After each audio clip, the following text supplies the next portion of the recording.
Guys, look at this pretty service desk application.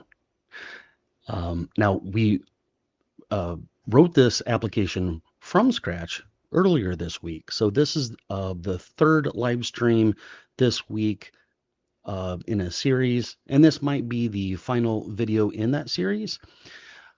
And what we essentially did is we drew inspiration from Microsoft's Service Desk application. They have a template out there. They have several templates. This is one of the templates. And one of my students, they were they're wanting to recreate this. They really liked the look and the feel, and a lot of the requirements that a lot of the features that were already there. They wanted to have that, use that for their own application. Then they wanted to add on some additional features. And I think perhaps that you saw her in the last live stream, Virginia, and what I recommended to her is like, hey, don't use the one that's there. Let's create a new, fresh one, and then recreate all the things that you like out of that. And that's what I'd recommend for any of the templates. A lot of these templates are fairly old, and they've got some issues. I call them old and they're old and they have crusties on them, if that makes any sense. And that's not a downfall for the developer who created this. And I don't know if they work for Microsoft or somebody submitted it to Microsoft, but Power Apps has changed over the years. And so if you were to use the template, you'd have some errors and such. So we've made a lot of progress on this application. And one feature that Virginia wanted to add was to have questions and answers as someone fills out a new ticket. Okay. And I'm going to keep up with the comments that are going here. And I am sorry, I don't know. I wouldn't know how to pronounce your name. You said that you are a big fan of mine. Thank you. I appreciate that. And it sort of warms my heart to think that I'm helping a lot of you out there, and that it's making a big difference in your guys' Power Apps journey. And I do see Ellie out here. She says, "Good morning, Ellie." I actually wanted to uh, make sure that we have all the features in here, or answer a lot of the questions that you had, because you wanted to do some question and answers in your app as well. So feel free to be very vocal here in the chat. You're welcome to come on as a panelist, but I know some people don't necessarily want to be on a live stream, and I completely understand that. And it looks like we have somebody from Australia here, Brado. And we have somebody from Portugal. Guys, welcome to the live stream. So great to have you guys here with me. Very good. All right. Well, let's sort of go over things. Let's look at what we have here so far. Okay. So this is the dashboard screen, and I think I am going to change up these counters up here at the top. They're taking up a lot of room, so I'd like to modify that a bit. But we do have the tickets listed here. We are using a SharePoint list, and the reason why I use a SharePoint list in a lot of my videos is the same reason that a lot of the other content creators a lot of times use SharePoint, which is most of you are using SharePoint because you don't have access to the licensing, or your employer or the client that you're working for doesn't have the budget for the premium licensing. So SharePoint's actually the best data source to use if you don't have the premium license. But almost all these concepts are going to apply whether you're using Dataverse or SQL Server or some other data source as well. Okay. Now, what I wanted to show is we can go in here and click on Edit Data, and you can see these are all the tickets that we have. Okay. And I am in full screen mode, so it's going to make it a little difficult to move around. So let me see if I can move things around a little bit here. I can get rid of that tab. Okay, so we're displaying all 4 records there. Now, I'm going to go back to the tree view, and I'm going to go down to these other screens. So here's an edit ticket screen. And what I'd like to do is I'd like this screen to be used both for new tickets, when people are filling out a new ticket, hey, I need help. But if anything in the ticket needs to be modified, I'd also like to use the same screen. A lot of times you'll see sometimes people will create two screens for those two purposes, and I think that's not the best thing to do, because let's say if you wanted to add something to a screen or you fixed a bug, well, now you've got to put it in two different places. So I like everything to consolidate things into as few screens as possible. Okay. And so right here, these are the data points. These are the fields of the ticket. Now, we don't have them all here, but we'll be adding the rest of them here soon. And then these are the questions. And let me see if I can pull up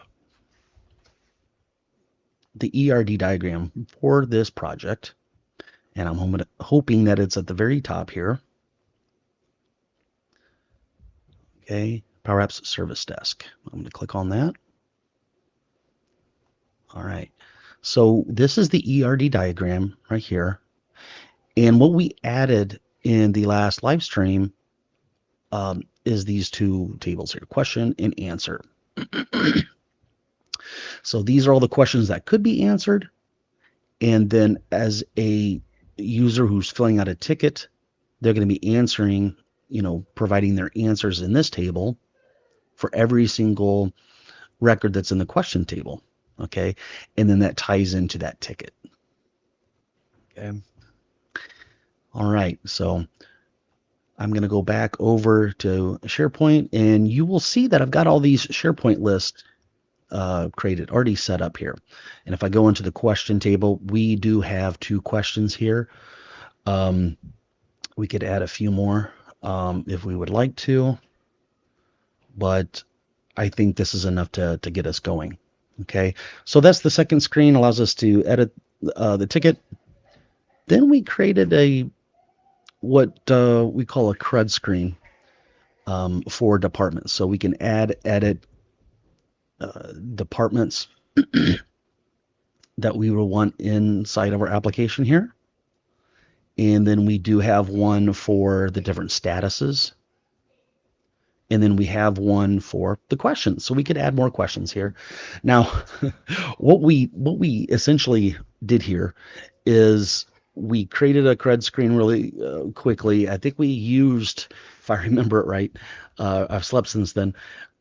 We used a feature within Power Apps to actually generate a screen, and it gave us, a gallery and a form. Now, typically I don't use forms, but in this case, I'm going to use forms just to make it quick, simple, easy. And we could easily take this form out and put individual controls on there. But this screen is probably only going to be used by the developer or the application administrator. So I'm not too concerned about that. Whereas if a lot of the users are going to be using the screens, I prefer not to use forms at all. Okay. And I have a lot of videos where I talk about all the whys of that. So I'm not going to repeat myself on that. In fact, if you do a search for my name, Darren Neese, here on YouTube, and also add in the forms, you'll probably find that the video. Also, I do have a good video on patch. So if you go and do a search for Darren Neese and patch, you'll find that. And I go into that a little bit. Typically, the form will reset and give you some headaches. And after so much of that, you get tired. And I've just relied on individual controls. And if you look at my little save button here, I just use a patch statement instead of doing a submit form. Okay. Now, I will be making this file available to you guys. I'll be posting this over in school. And you should see in the video description below a link to our online community. The platform is called Skool, SKOOL.com, but the full URL to that will be down in the video description. Okay. So the last thing that we did, we added these questions. Okay. So right now we've got 2 questions here. And we set this up in a way, if you look at these questions here, so the question would be right there in the title. We have a sort order because if you have a questionnaire or something for somebody to fill out, you probably want those questions to be presented in a particular order. So this sort order column would allow you to do that. And if you ever want to make a question disabled, you can change that to a false value, and then it should not appear. So let's make sure that we do have that within our edit ticket screen here. You see here that we are bringing up the question table, and I'm going to click Format Text. And in order to add that feature, it's very simple and easy. All we have to do is say filter, and I'm going to indent this over. I'm going to filter that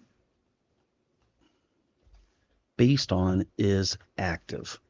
Now, if I go over to the SharePoint list, let's see exactly how that was created. That was created as a yes, no. Okay, or it's represented either by a check mark or not a check mark, or the check mark not being there. So I could say where is active equals true. So you're enlisting the help of an operator, which is the equal sign. But this second parameter of the filter, it needs a true or false value. And this field gives us that true or false value. So a lot of times with code, you want to create the least amount of code and still make it, maintainable and easy to read. But so that's why I don't include the equal sign there. Okay, so we're only going to get the ones that are active, and you see that that did not change how many questions we have here. Okay. And I heard somebody come on here. Okay. I see one of my accelerator students just came on here. And if you show your video, I'll bring you on. If not, I'll just keep you anonymous there on the side. Okay. So, very good. Okay. So what's next? Well, let's go back and look at our ERD diagram. So we've got a few fields here that we really do need on inside this container. Okay, so what I'm going to do, I'm going to share this link with you guys so you can view it. Hopefully you've got more than one screen. I'm going to paste this link here in the chat so you can click on that and have that up on a different screen. I'm going to move this over to a different screen so I can look at it as I'm working here. Okay, and to make sure I have a little bit more space. I could make this gallery sort of take up a similar amount of space. Okay, so we do have a subject line, which in SharePoint we're using title for that. We do have a description.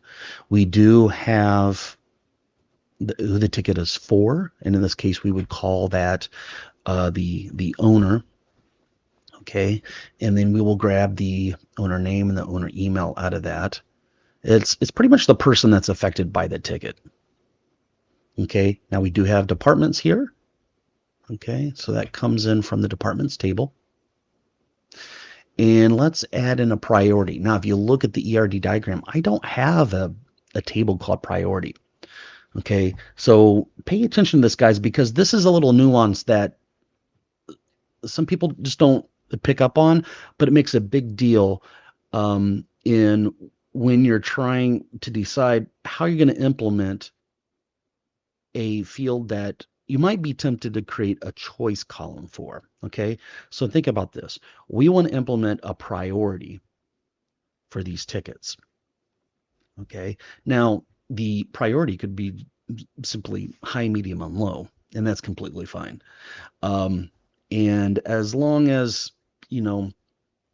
people are testing it, using it for at least a little while, you'll find out really fast if you need to add any more to that. But generally speaking, that it won't change very often. Okay, so Why create a whole new database table for that? Well, you could, okay, but you don't have to. And in this case, what I would do is I wouldn't create a choice column.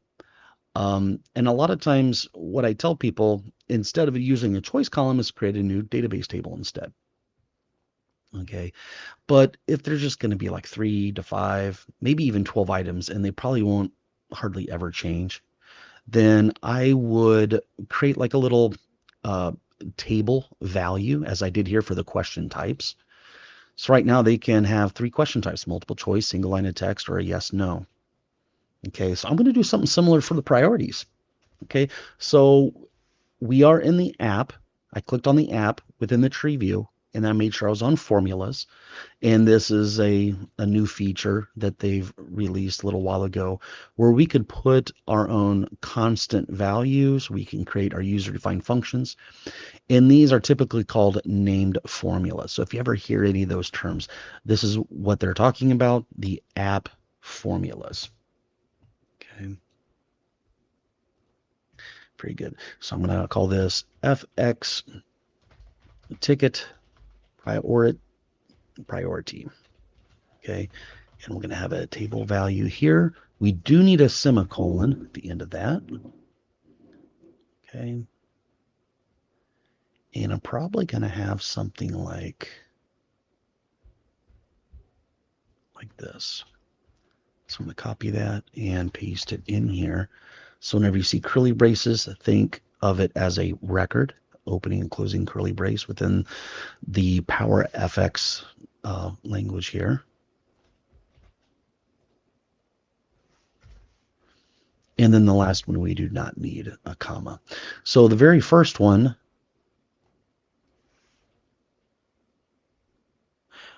let's make this a high priority. This is going to be a medium. And then a low priority. Now you could get very granular with these values. You could say, hey, this is important and urgent. Or we could say, hey, this is important but not urgent. Hey, this is urgent but not important. And this is neither important or urgent. It's like the Eisenhower matrix of priorities. Okay, you could do something like that. And I sort of like that, but I'm just trying to keep things simple here. You guys get the idea. You can add as many of these as you'd like. Okay.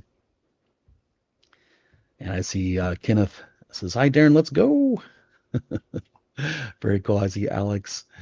Um, yeah, nice to see you you guys join me this morning. Okay, now that we have the ticket priorities, I'm going to copy that. Okay, and what I'm going to do is I'm going to do something similar to what we have for department. I'm going to copy and paste those controls, and I'm going to line things up here just right. And I'll bring this up a little bit so you guys can see this better. And I'm going to call this priority. And then inside this, instead of department, this will be FX. As long as I don't fat finger the keys I'm trying to type here. There's the ticket priority. And what we have is value. We want to actually, we should probably sort on the sort order that we created there in an ascending matter. Okay. So there we go. I can save. And you'll see that we've got, you see those 3 priorities sitting there? I don't. So what you need to do for the drop down, I'm trying to use all the modern controls. I'm not quite convinced they're fully baked and ready for prime time. But I'm trying to push myself, challenge myself to use them and start to learn all the little quirks and nuances so I can help you guys with those as well. Here are the fields. And these fields probably came over as a leftover from the department. I'm going to remove all 3 of these. And I'm going to add the value in a sort order.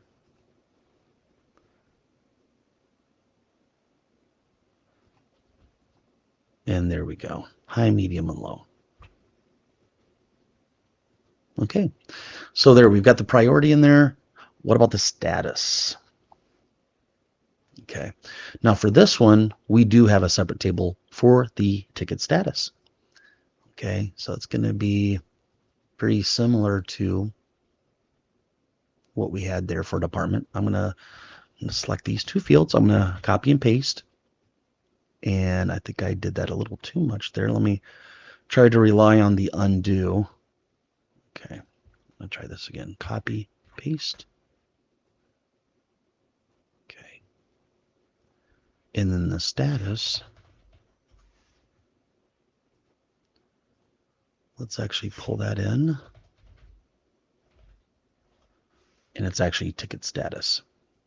Very good. We can open this up, and there we see the statuses. And do we have a edit screen for statuses? We do.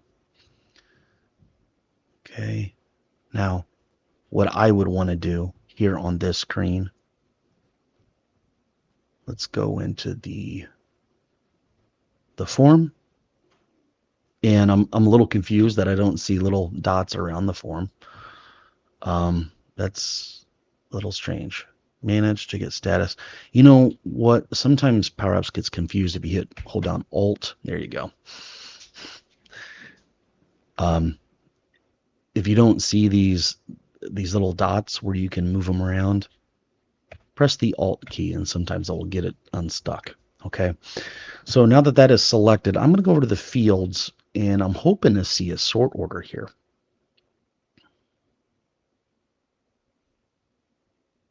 And I don't think that we added that. Okay, so let's go over to ticket status, and I'm going to modify the SharePoint list, and let's add it. Let's add a number. Get the status. Nope. Order by. No. I'm trying to stay consistent with all the other tables that I did. Okay, so it would be sort order. Okay, and while we're here, might as well just change it right here. So the new will that should probably be number 1. In progress sounds good. Now, what I'd recommend is maybe create numbers where you have a lot of space in between. On hold will be 300 and canceled 400. Now, what about if it was completely resolved? Okay. I might want that to be 400, and the canceled would be 1,000 or 999. Okay, I'm going to exit the grid view, and there we go. I'm going to go back over to the app and make sure this screen is set up for that. Now, whenever you make changes to tables or SharePoint lists, your data sources, anything related to the schema, the fields, the types, any of that type of stuff, you want to go over here and do a refresh. Okay, notice we are on the data tab there. Okay, and it added the new one that we created there.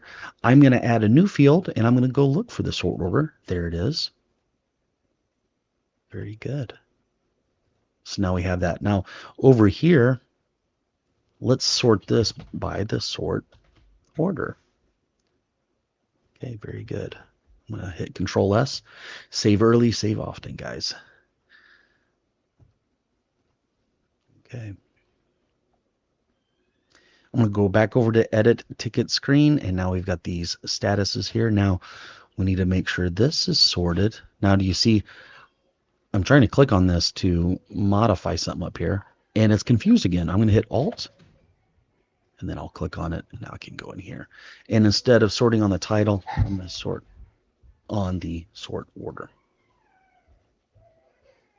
Save, run.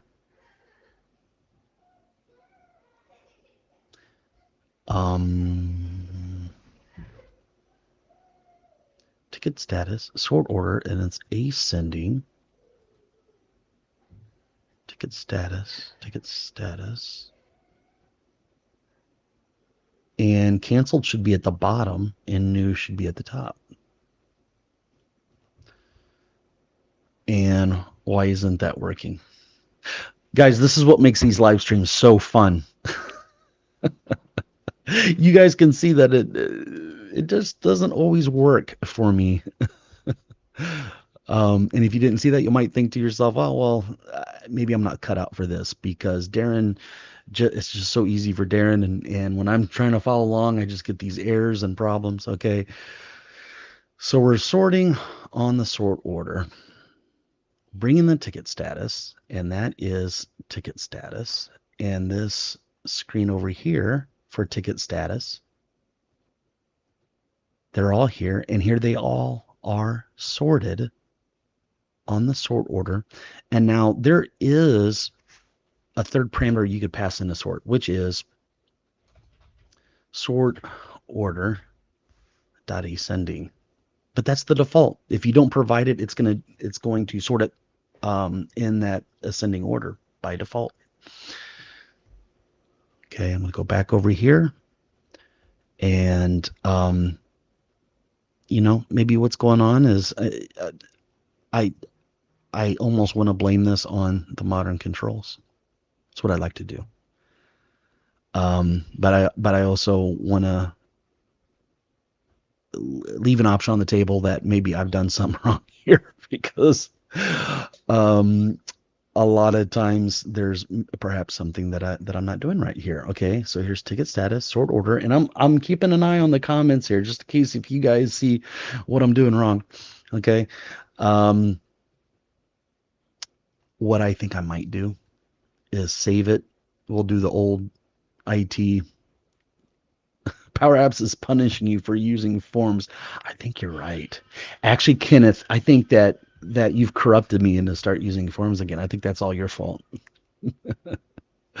I'm gonna back out of this and do the whole reboot thing. Close it down and open it back up.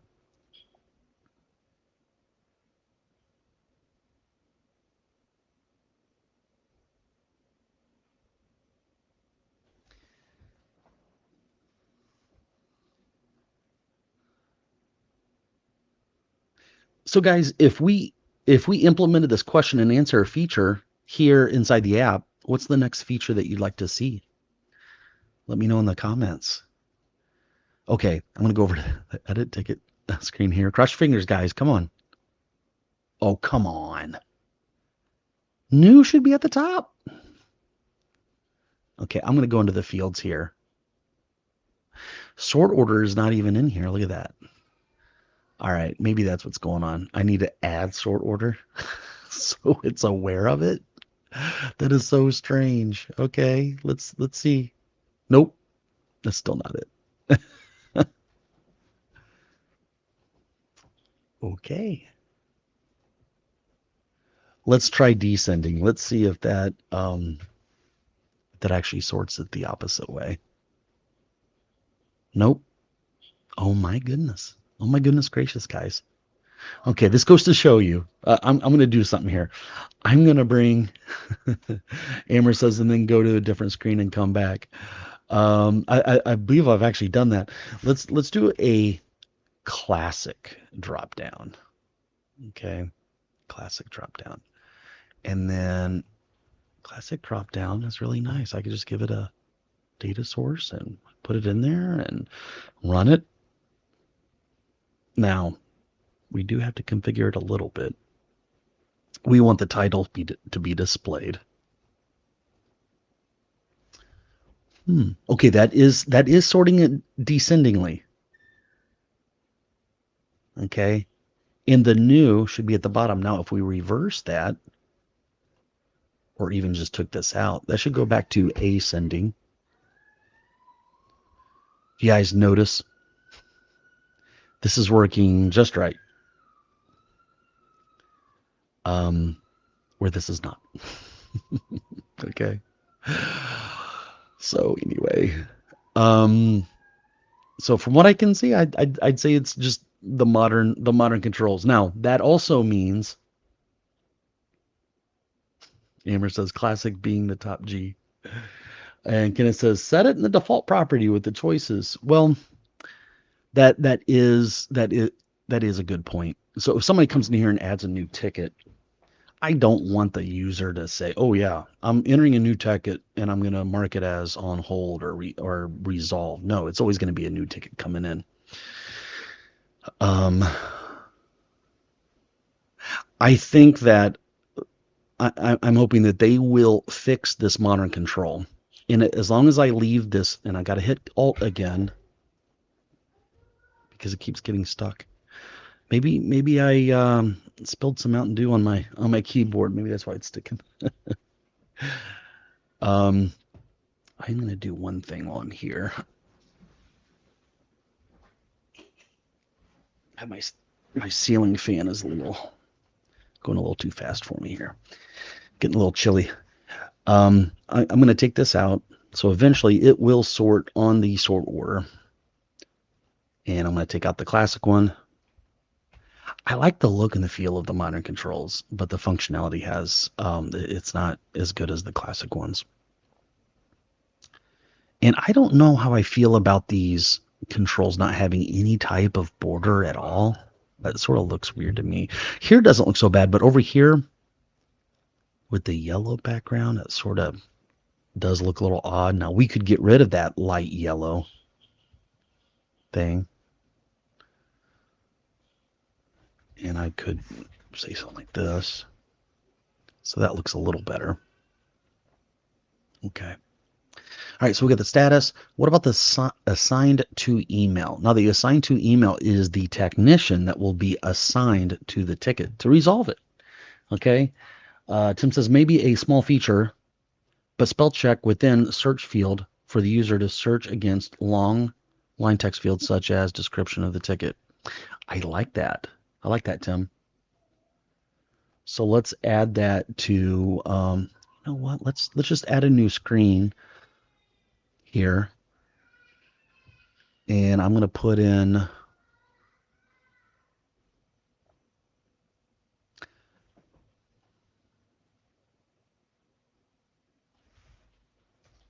let's add a rich text editor here. I like bullet points.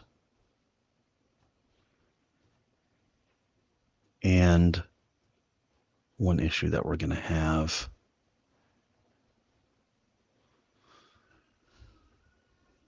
is I could start typing in here, but it won't stay there. So what I'm going to do is I'm going to add another text input. I'm showing you guys all my secrets. So check this out. This may not look like much, but for me, it's a bit of a big deal. Because you might want to just start a new screen and add some documentation to your app. I think that's a good thing. Now, do realize we do have a feature here where we can literally add comments here. We could do that. Okay. But I like the idea of where we're going here. Okay, so I'm gonna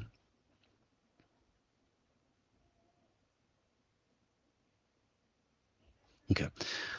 So I'm gonna go in here and I'm gonna copy what Tim said here, and I'm gonna add a bullet point. I'll delete that, then put the bullet point back in there. Okay. Spell check. Now spell check we can actually turn on in a text box. Okay, so that feature is already there to search against long lines of text such as description of a ticket. Okay, so let's have the capability of searching for tickets by long descriptions. But we might as well put in there search for tickets by title. The long description, which is actually just description in the database table. So I'll put description. And I'm sure we'll have a way of filtering by two dates, you know. So if you wanted you want to look at all the tickets that have come in since January 1st until today, then you know, you could use the the date picker to specify that date. Maybe have another one. Now, I think the modern date picker allows you to pick a to and a from, so you might be able to get away with just using one to filter. But we might want to filter the tickets by a date span. Okay, so if you guys have any more ideas for that, let me know. Now, what I'm gonna do here? A few minutes ago, I was like, I'm showing you guys my secrets. This is what I mean by that. So if I grab the HTML here, I can grab this HTML, Control A, Control C, and then I click on this one, and I go into this default, and I'll do Control A, Control V. So now, if I close down this application and come back in, it will stay in here. That's a part of the project. So that's nice.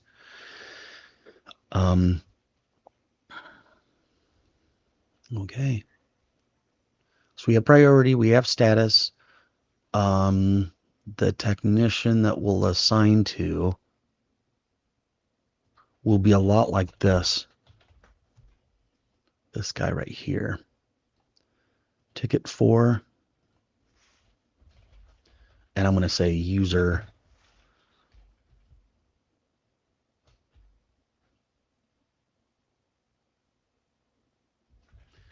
Say user affected. I think that accurately describes what that is used for. And then on this one, technician assigned.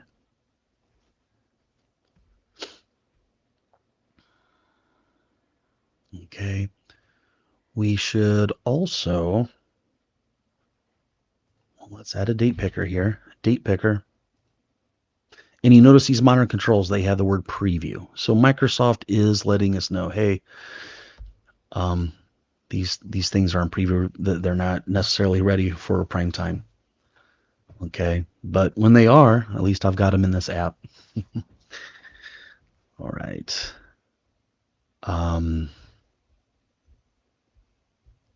So this is a container, and I wonder if I could drag that into the container, and I can't. So I'm going to click on it. I'm going to hit Control X to cut it. Click on container 3. I'm going to paste it in there. There we go. So now we can line things up. So a lot of these fields have a width of 300. There we go. Move description downward.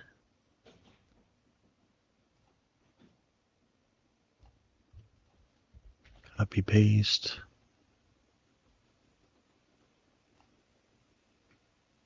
Okay. What else? Date closed, internal comments. Okay. So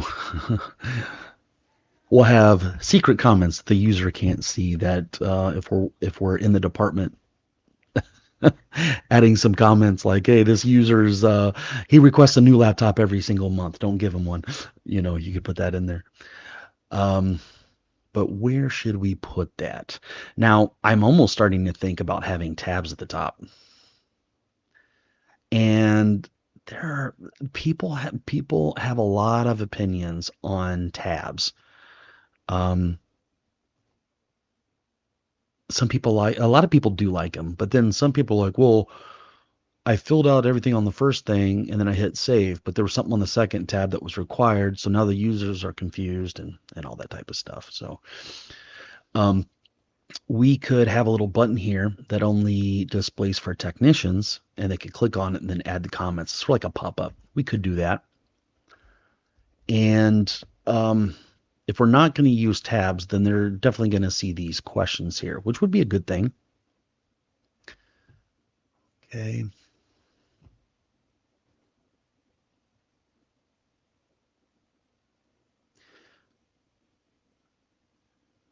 I think what I'm going to do is I'm going to separate these out a little bit. Okay. And I'm going to move this up a little bit. Subject, priority, user affected, department. And I'm thinking about having a second container just like this one. It always tries to pasted in the one that we were just in though. So I need to click on a control outside of that, but I also don't want the container to go inside there. So I'm going to click on the save button and then paste. And there we go. Okay. Now I could rip out a lot of these things that will be provided in the section above. So let's take out the priority, the user affected.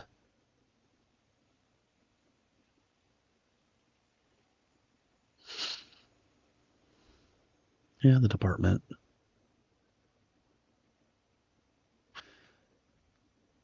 Okay, so I'm going to take those out, and I'm going to move these up. Now, if you guys have been watching the whole series of live streams that we've been working on this week, you'll know that there's a little rectangle I have there that sort of guides things. And if you want to see it, I believe I have it up here in the app formulas, if I'm not mistaken. And we can go in and, no, I guess I did not put that in there. So I have in the top container, actually it's in both containers, there's a rectangle here. And then if you look at the visible, it says global show debugging. So let's go see where this thing is set up at.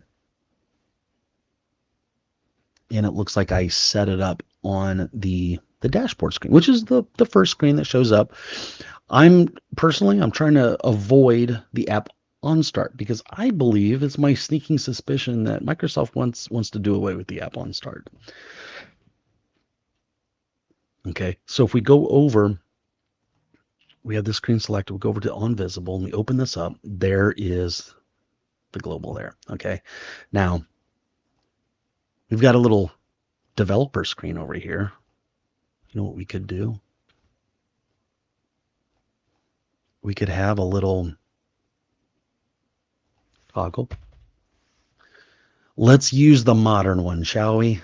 And I've noticed some bugs with the modern toggle as well, where the classic one works and this one doesn't in certain circumstances. I think I was filtering a gallery based on the value of this inside of a gallery, and it would not work with the modern, but it does with the classic. You never know. Maybe they've fixed that since I discovered that a few days ago. Okay, so for the checked, I'm gonna set up the default to be this show debugging. And then if this thing is ever changed,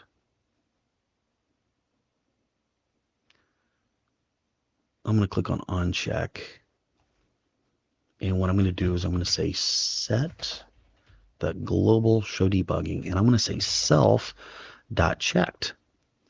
Now, why if they check it, wouldn't you just set it to true? Okay, you might think that. But this will give us dynamically that true value because now I can take this code and paste it over here on unchecked too. And the code will still work regardless. So if I go back to that screen where I've got that little hidden rectangle down here and I copy it and I go back over, I'm going to call this developer screen.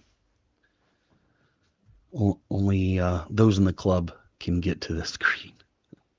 Okay. And I'm going to paste. No, I did not want that. I wanted the rectangle inside of it. So I'm going to cut that. Delete that. Paste it. Okay. There is the rectangle. And if I click on this thing, there it is. A little purple. So what I use these little rectangles for is to help guide the controls. Okay. So I do like to copy and paste these little guys, put them all over the place.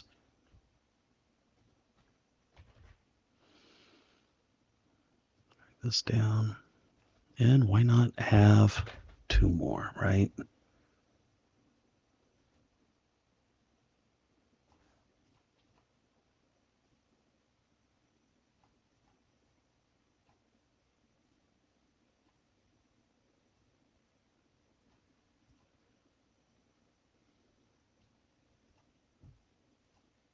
And I'll put this toggle right there. Okay.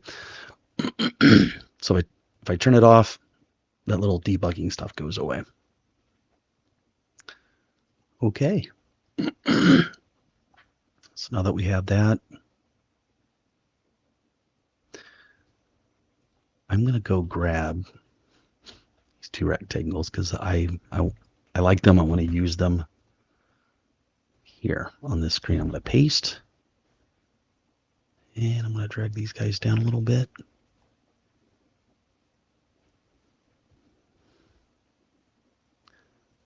I'm going to paste it inside this guy. Move this down. What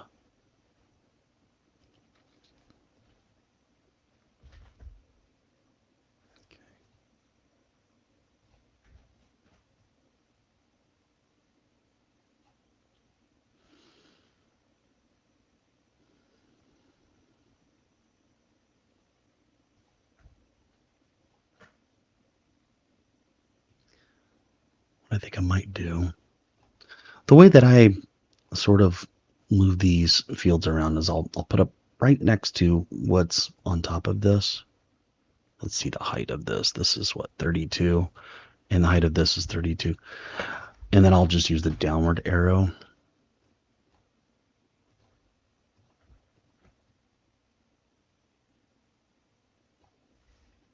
Downward arrow. There we go. Ooh, I think I just messed that up a little bit. Okay. I'm going to select the label and the control, and the width that we've been making everything has been 300.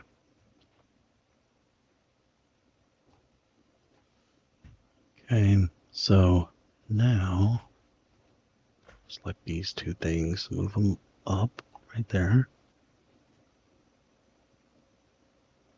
Okay.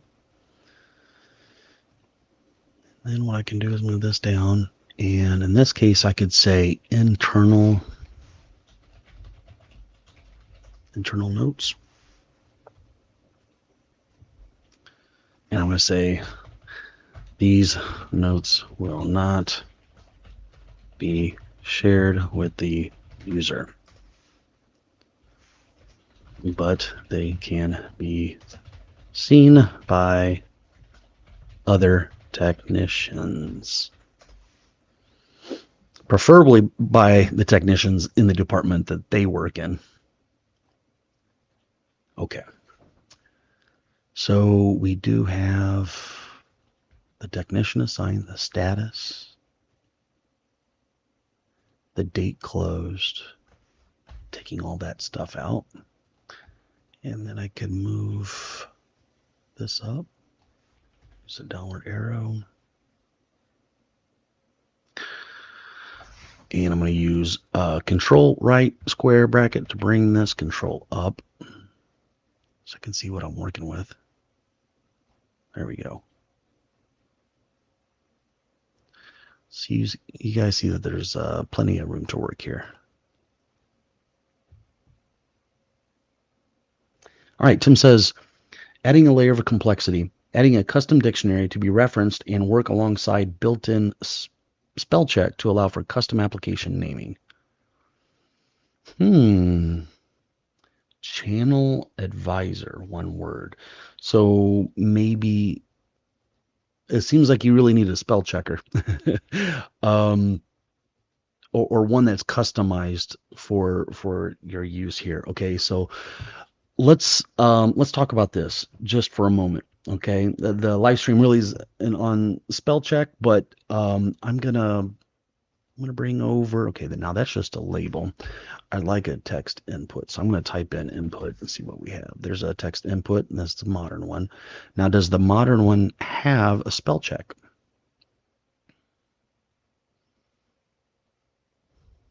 I don't see it. Do you guys see it? So if we go over to all the properties here, I think in the classic one it says like shows spell check, and I do not see any S's here. Okay. Now, if we use the classic input,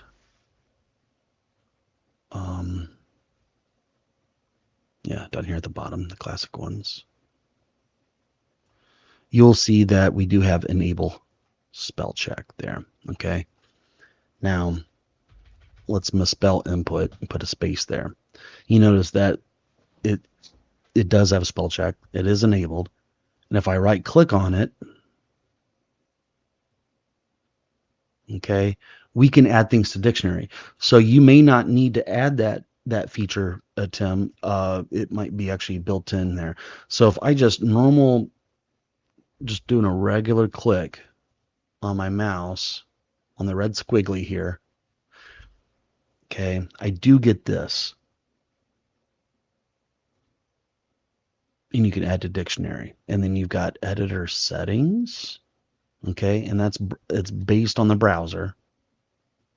Now, if I right click there, it looks a little different, but it might actually be the same thing.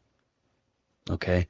I just wanted to sort of cover that. So you may not have realized that you don't need to like recreate the wheel or recreate spell check. Now you might have some advanced need for spell check. Maybe you've got your own database dictionary, you know. Um, I haven't looked into that, so I wouldn't be able to comment on that off the top of my head here. And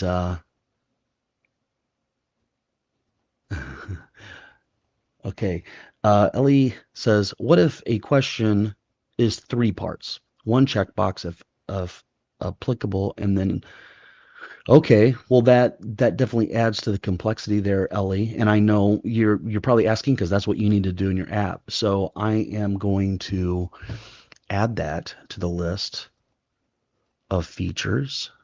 Okay. And what I'm going to do here is I'm going to add it to the top here because I definitely want to get all your questions answered, Ellie, because I know that I think that you had mentioned that you're trying to get this implemented soon for your project or your deadline that's coming up. So let's say multi-part questions. Okay. If a checkbox, one a checkbox if applicable, then I will add the two additional questions. Okay. I might have to think about that. Like, it's definitely possible. I'm just thinking about the best way of going about it. And whenever you change this, what you want to do is hold down Alt, copy all this stuff. I'm just going to hit run. Hit Control A, Control C. And then I'm going to click on this, Control A, Control V. So that will always be in there. I'm going to save. Okay. So I'm going to get rid of that text input. Now, what I'm going to do is I'm going to grab this label here, and I am going to make this say something. I'm going to say debug, and I'll make it a little wider, maybe 160. That's probably a little too much. Maybe 140. 30. Okay, there we go. And then I'm going to copy that. I want to have good access to that on this screen. So I'm going to be able to turn that on there. Okay, so notice what we have. Move these things around a little bit.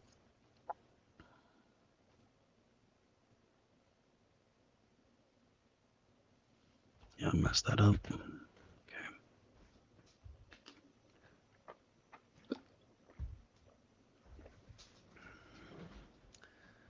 Okay, I'm going to zoom in a little more.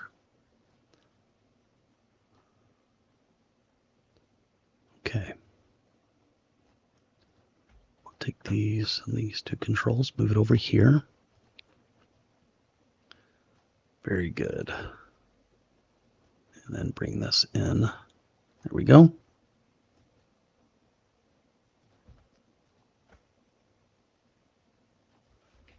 That down by one. Select both of these, move it up here. Down one. Do the same thing for this. Now I'd like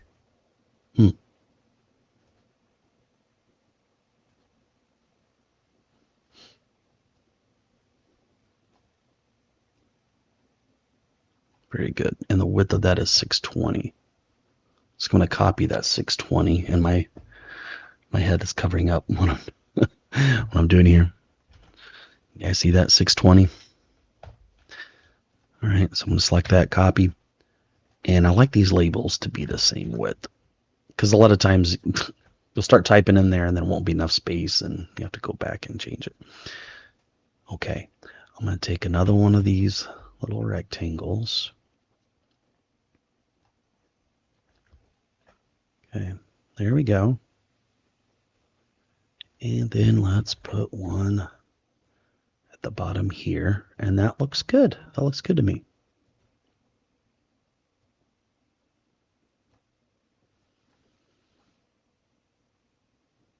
Okay.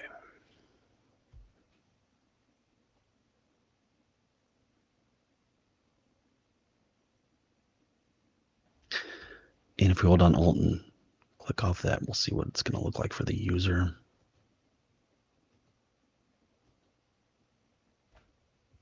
Eventually, we'll need to implement some type of a menu system. All right. Okay. So Kenneth asks, also adding numerical sliders. Numerical sliders. Now, what would be the use for that in a ticketing system like this? Having numerical sliders. We really don't have any numeric data here. Maybe what you're talking about for the questions, perhaps. Okay. Tim says, thank you for covering that. The use case is advanced. Relying on browser dictionary is difficult with company policy. Ideally, a custom dictionary would be accessed via data table specifically for the app. Okay. Yeah. So, yeah, you'd probably want to have your own database table for that. And then you could split up each word and make sure they're all in that database table. You could do that. And then put a little message there. It's like, hey, you have this word here that's not in the company's dictionary. Please consider renaming or fixing the spelling on that. And it says, Darren, is that questionnaire app based on the modernized template you made with some days ago? The questionnaire app. No, we created this with a fresh new app. It's not using any type of template. Okay. And in some cases, I do that on purpose because in order to get at my templates, you either have to be a part of a school, a specific community for that, or have purchased the Jumpstart kit. And at that point, I'm not at liberty to just give it away for free. So I wanted to create this from scratch so I could provide this application for you guys so you can access it freely. Okay. Very good. I think I've answered all the questions. Very good. All right.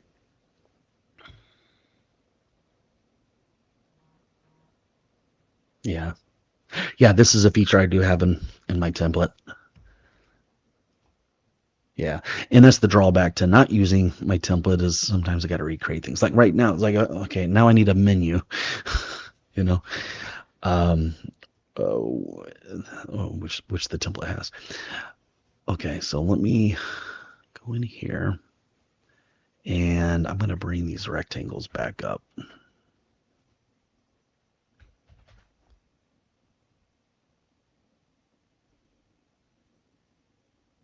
Put one right there. This up right there. Okay.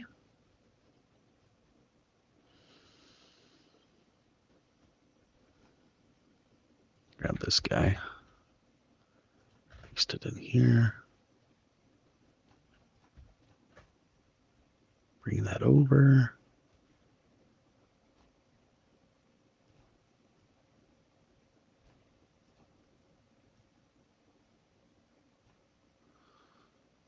Okay.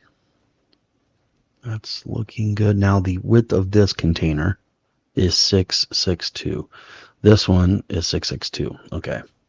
What about the X? The X is 20.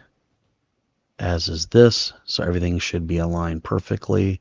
I'm just noticing this rectangle's a pixel off. There we go. Now, if I turn that off, I'll move the debugging down here. There's plenty of space. I might give these containers a little bit of a border, and I might make their radius 2, because what we have is a gallery over here on the right side that does not have a rounded corner. So if you have things with rounded corners and then you've got things right beside it that doesn't have a rounded corner, it doesn't look quite as nice, my humble opinion. So let's go over here to the container. Let's give it a border of 2, and we'll go over here to border color, and we'll tap into the theme that we have defined, and we will say primary. Okay, do you guys like that? I think it might look better as 1. Yeah, something like just a little faint. So I'll copy that, bring this down here, set up a 1 pixel border, go into the border color and paste that purple color. Okay. Okay. All right, so I need some more of these rectangles. Go down there.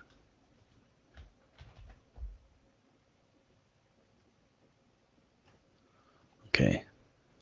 So now we'll find out exactly how much space we have to work with.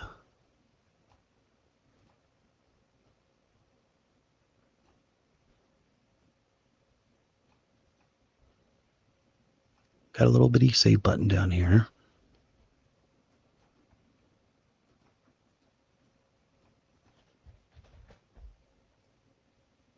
Do the copy and paste there. Okay. Put that down. Okay, so I'm going to change this thing up here because we have wasted space. I don't like to have wasted space in my applications that I build. That debugging over here. Actually, I want it to be lined up at the bottom of that. There we go. So if we do want to put some stuff down here, we do have space for that. Okay. Is that not? There we go.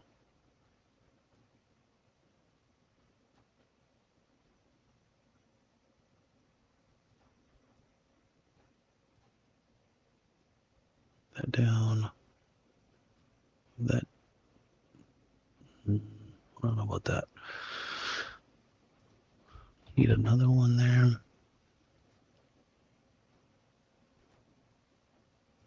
I'll move it down here. Okay, so also give people a little more room to type in as they're creating a ticket. Okay, what do you guys think of that?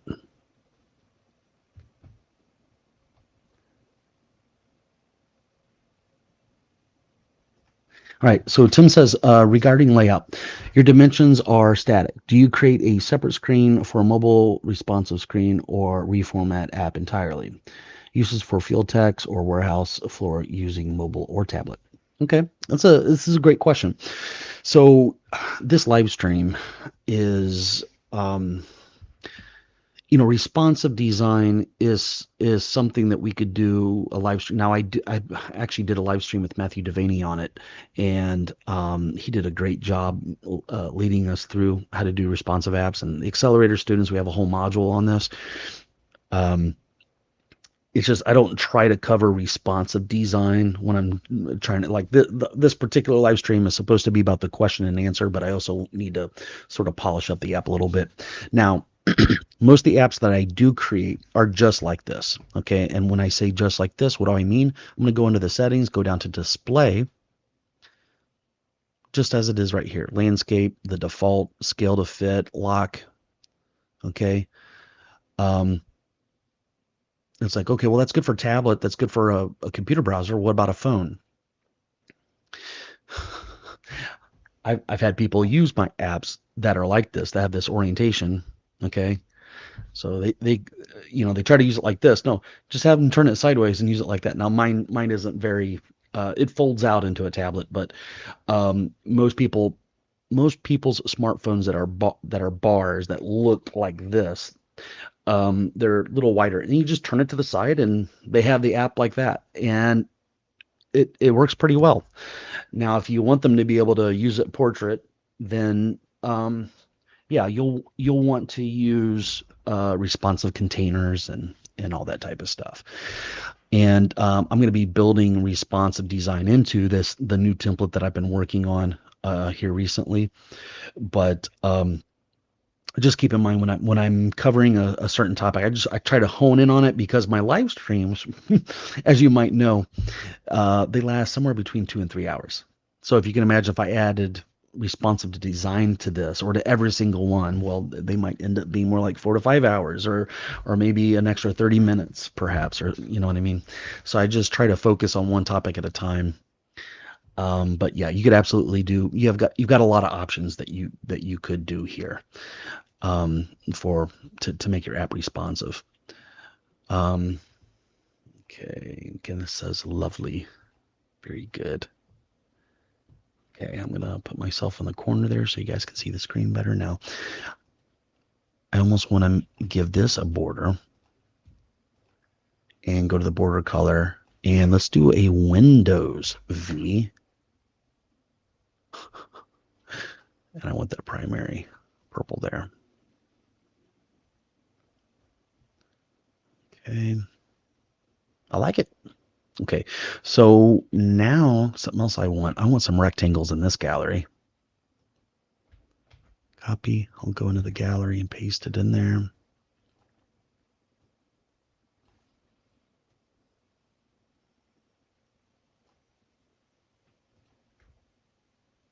Ooh, yeah, that's a big label.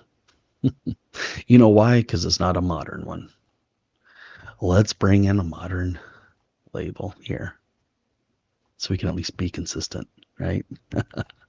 Tip says, okay, great. So it would be recommended for the total app to have responsive design from the beginning. Yes, it would be ideal. However, please realize implementing a responsive design in your app, I wouldn't consider that a beginner topic. It's more of an intermediate type of thing. So if you're just starting out, you may not want to start off like that. But if you want my general advice on that, you go create a new screen and pick one of these three here, and it will put containers in here that are responsive.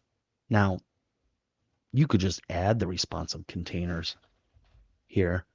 You have a horizontal container. So if you want the items to go across, that would be horizontal. If you want, as you add more items, it would go down, then you would pick a vertical container. Okay. And maybe if there's enough demand and people are saying, yeah, I really want to see you take that ticket system and make it responsive. Okay. Well, that could be a separate live stream. Okay. Or a workshop or something like that. So if you guys don't know, we do hold workshops every Friday afternoon from 1 to 5 p.m. EST. And yesterday we covered delegation issues relating to delegation with data sources.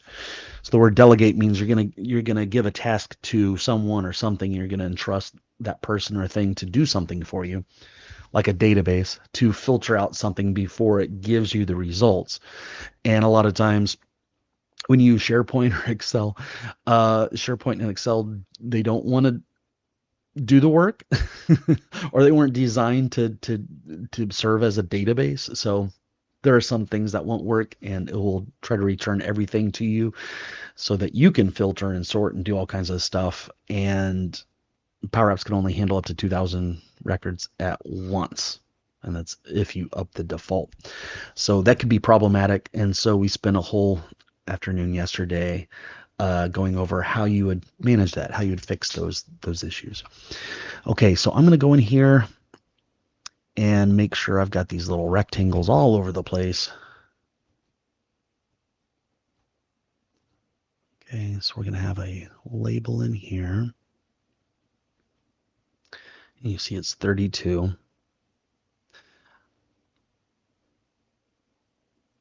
I'm going to make the width to be dynamic. So I'm going to say parent, which the parent of this thing would be the gallery.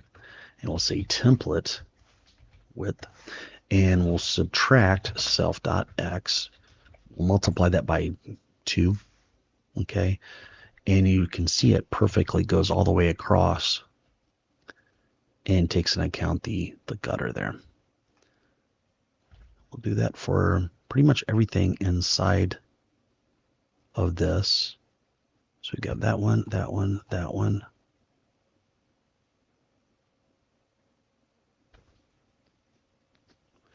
Now, what is this label here for? Okay, I'm going to delete that here in a moment. So I'll get these 3 things. And I'll go to the width and I'll just do a paste right there. Okay. And I'll need to move this over a little bit and up. Same thing for that text box. Now we might need a text box. We might need a drop down based on the question type. Is it a multiple choice question? Is it a single line of text question? Okay, so that X should be 20. This X should be 20 as well. I don't know why that's messed up the way it is. All right, so the title of the question should be shown inside this text. And I'd like to have it pull in the color. So the font color, you see we've got the little purple right there. Yeah, I'd like to use that. So Windows V, and then we've got our color down here we can tie into. Okay, there we go. Now we don't need that label there. Okay.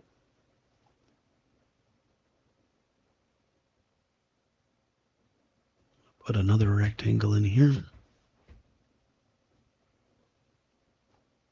Okay. So we got 80 pixels down. The height is 20, so it's going to be 100. So in this gallery, I'm going to set this thing up just to be 100, not 120.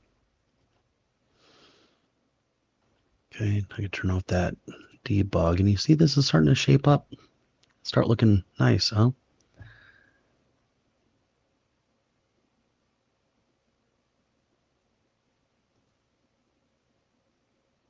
Yeah, is there really no way around the corners in the gallery?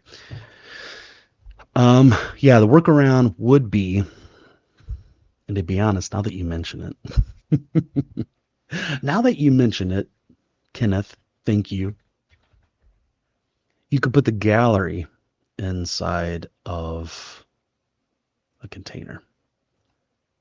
Okay, so I'm going to go up to this screen here and paste.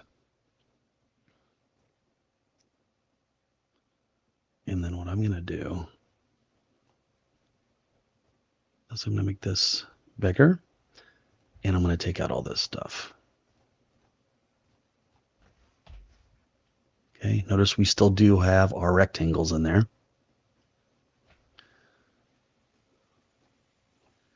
Now I could make the border of the gallery 0. How do you like that? And then I can cut the gallery and paste it over here.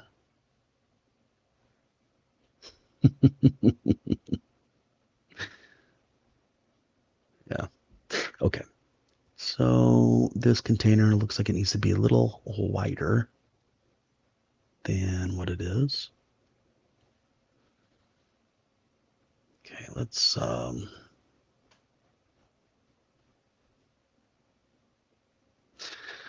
so Kenneth says, sorry, I get PTSD from that type of stuff. I've never heard of somebody having PTSD from the lack of rounded corners before. That sounds pretty extreme there.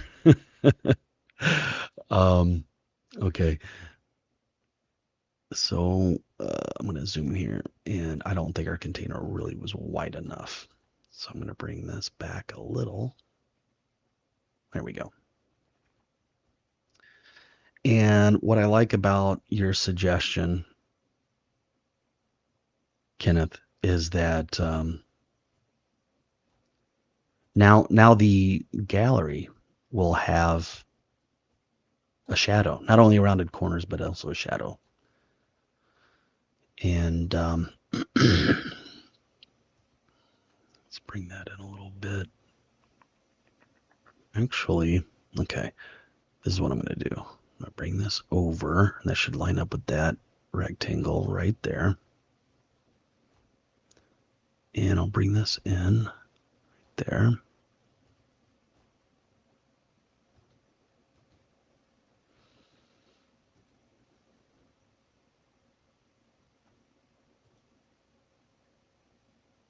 How about that? Now, if you like rounded corners, which most people do, it won't allow me to modify all of them at once. So I'm going to have to go around to each, and now we can make them all 4. Okay, and they all have a regular shadow. I think shadows, you could make this extra bold. It's almost a little too much. At first, you're thinking, oh, yeah, that looks great. But sometimes the shadow overshadows other things that perhaps you didn't want. Yeah. Yeah.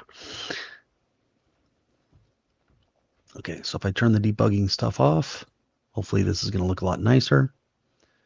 What do you guys think? Okay, so this gallery, its height, well, the X and Y should be 0 unless you want it to look like a gallery inside of a container, which I don't. For the height, what I want to do is say parent dot height, which is the container's height. Okay. Now, what is this gray color we have here? It's called light gray. So in the gallery, I want to go to its fill and set that to be the same so everything looks nice and consistent. Okay. Now the description over here looks a little off.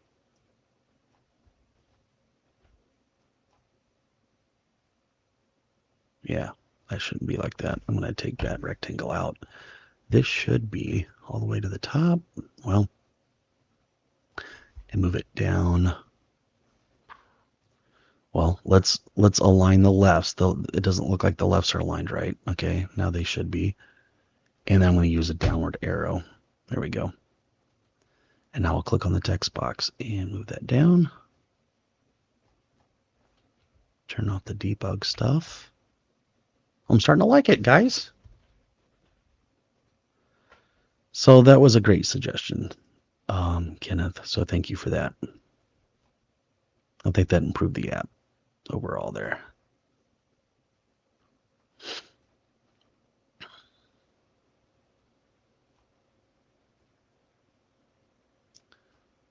Something was bugging me here. What is it? Oh, it's the lower right corner. Yeah, something's not right here. So we got the button, then we've got this. I just messed up the height of my gallery. Gotta make sure I select the container if I'm gonna move it.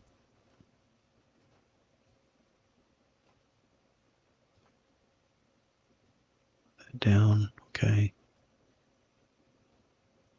Okay, things are a little off now.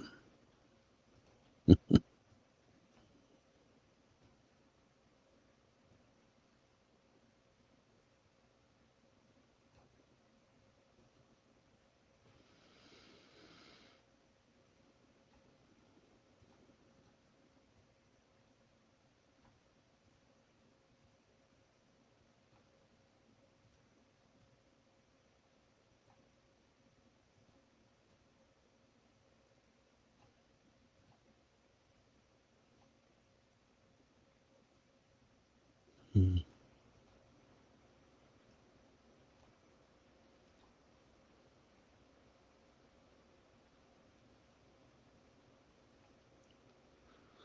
Okay. enough of working on the appearance. Sometimes I can sort of fixate on the appearance, um, but I think it's important that the apps look nice, and we don't want to give Kenneth PTSD. He says, "I love it. Very good. Fantastic." Okay. Now, let's get back to Ellie's feature that she would like in there, because we do have these um, questions coming in,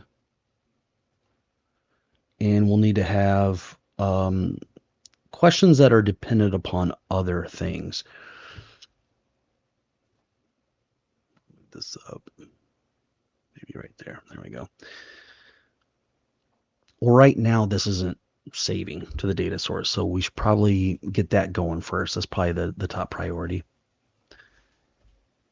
And here, let's take the user back home. And then when we patch, I'm going to move this up a little bit. Okay. So what we're patching here is we got the title, we have the owner email, owner name. Where's the department? We grab the department name and throw that into that field. We do have a description.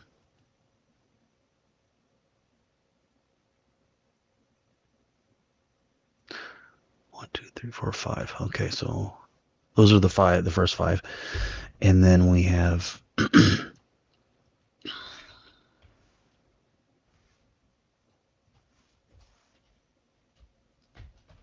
the technician assigned to email. In this combo box, I'll say assigned. Let's make sure we name all of these others here. Edit journal notes. Here's a date where we say dat.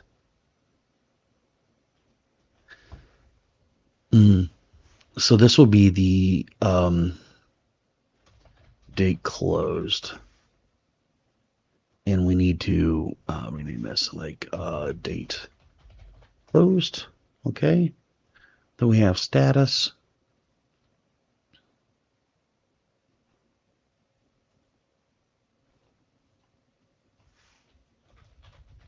Ticket status. And we have internal notes. And okay, very good.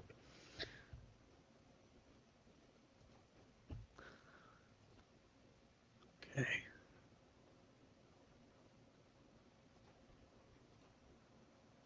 Send to email. So we have the CBO ticket assigned dot selected, and then we'll grab the email, or in this case, mail. Date closed will be dat date closed dot selected date. We have status, which is DRP ticket status dot selected dot title.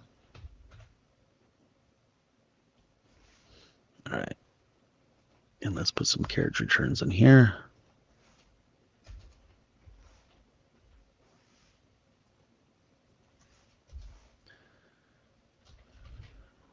Comments, txt, internal notes, dot value. Okay, so at this point we've saved everything.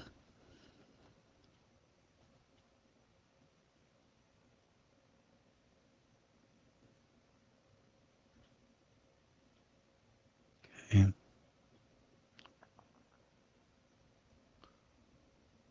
But we also need to save all the answers. Okay, so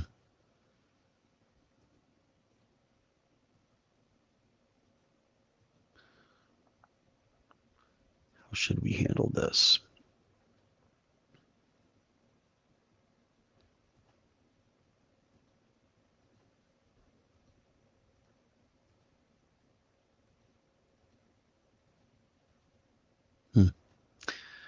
I wonder if this was the text box that I entered here.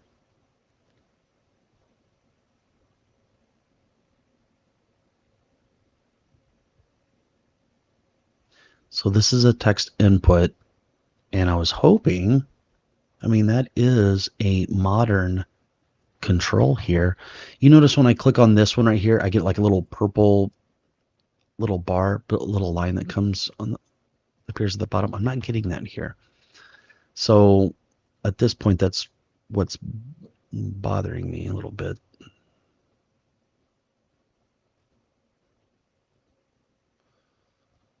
And I see that it's 28. I think the height of a lot of these is 32. So if I go click on these and make all these 32, and the X should be 20, and the height, the width are all 600. Okay. So maybe that's what was going on. Yeah. So now there's that bar. Jen, what if the user wants to update a previous answer? Is that possible to implement that into the patch statement? Yeah. Yeah, we could do that. Um, it just, the more features that we add, um, do keep in mind, I have a whole course on creating a ticketing system, and it's over 40 hours of instruction. And I feel like when I created that course, a lot of it was based on feedback and in requests for features like this. And the problem that I fell into is like, okay, at what point is this project complete? I actually had one or two students like, okay, well, when are we going to be done with this app? Like, when is it? Talking about PTSD, I sometimes I hear that from project, but when is the app going to be done? Um, hearing it from students is like, okay, well, if we want it to have like an end date, we have to stop putting more and more features into it. But I mean, we could add all kinds of stuff in here. Um, like right now, as this sits, how I would create this, somebody could go in here, change something, hit save, and it would save it all, you know? Ellie says, welcome to scope creep. Absolutely. Every project seems that way. And sometimes I think, well, almost every project. No, every project has scope creep. Yeah, Amber says the videos are best way to get started taking projects in real life. Very cool. Yeah. All right. And I need to adjust my hair again. I do live in Orlando, so outside it's about 90 degrees. Okay. So let's talk about additional features. I mean, if you have the ideas, feel free to put them in there. But I don't really want to add any features as we go along. I want to focus on getting the feature that Ellie needs to see in here. So right now, this button saves all this, but it's not saving any of the answers here. So what I'd like to do,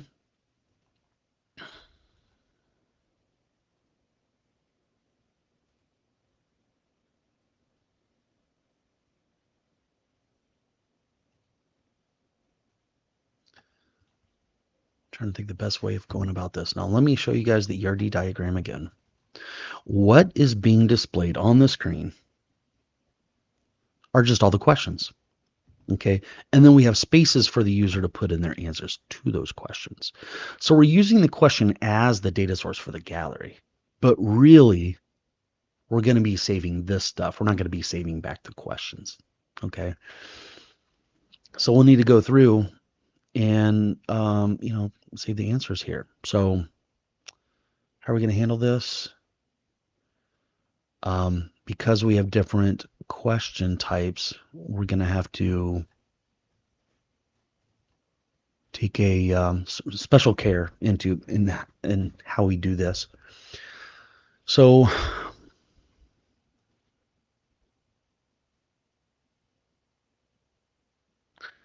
what I would want to do we need a good reference to a ticket. Okay, so for example, if you look at our ERD diagram, we're going to be saving answers. Well, part of this answer is to have the ticket ID. If we don't have a ticket ID, then it's like an orphan record sitting out there and just not really associated with anything. So we need that ticket ID. Now, what happens if a user comes in here, is filling it out for the first time? There is no ticket ID. The ID is created whenever it's first saved. So we need to get a reference to that. How are we going to get a reference to that? Well, this is how you do it. The patch function will actually return a reference to that newly updated, that newly patched record. So I'm going to capture that with a local variable. How do you use local variables? You use update context. It's a little more of a hassle than using globals, but you can get yourself in trouble if you're overusing globals.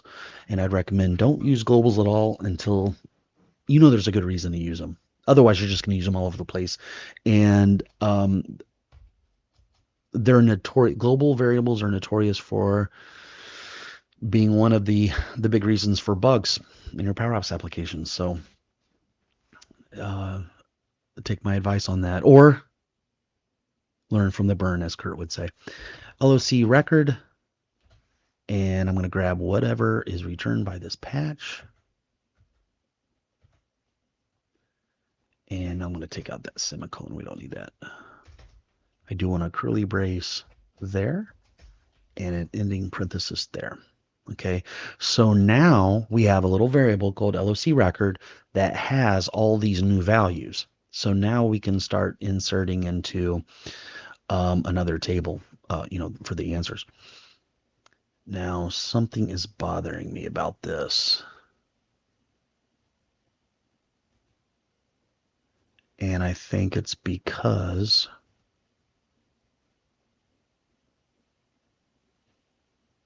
there's no end to this portion. So that's why that's there. Okay, that's fine. Now, here's the big question.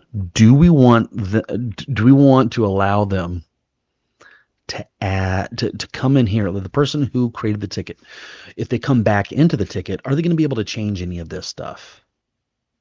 And I would say no, we shouldn't allow them to, because if you could imagine somebody fills out a ticket like, hey, I've got this problem with my computer, and let's say that ticket is assigned to me and I'm a technician and I'm working on it. And then the user goes in here and deletes the ticket. And I'm still working on it. Or they say, oh yeah, I just forgot to plug the thing in, I would want that person to make contact with me about closing or modifying the ticket, because I might not be checking on the ticket, and perhaps we need to implement some email notifications, not only to the original person that filled out the ticket, the affected user, but also the technician that's working on it. So everybody is kept in the loop on what's happening with the ticket. But if they're able to come in here and change the priority and change the department, oh my goodness, that really changes the ticket, right? So I'm going to make the assumption that no, we're not going to allow them to change these values. Now they can come in here and maybe request that the technician changes them or something. We could do that. I've got a question for you, Ellie.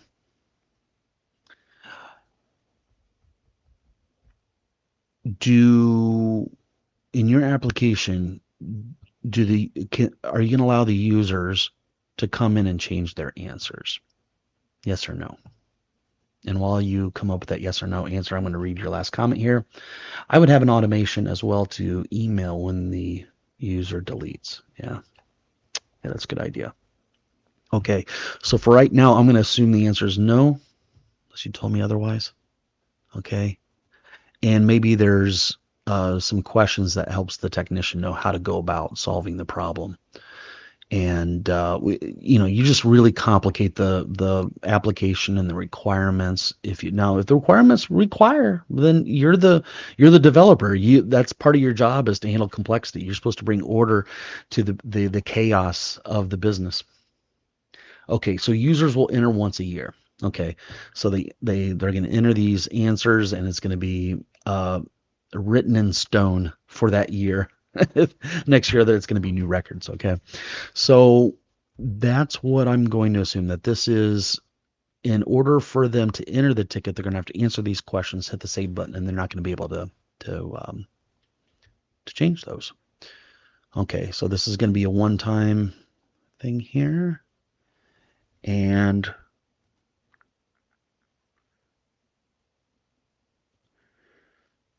now, something I need to review with you guys, because you may not either remember or you didn't watch the previous live stream. So we got a little add button there, so we can go into a particular ticket.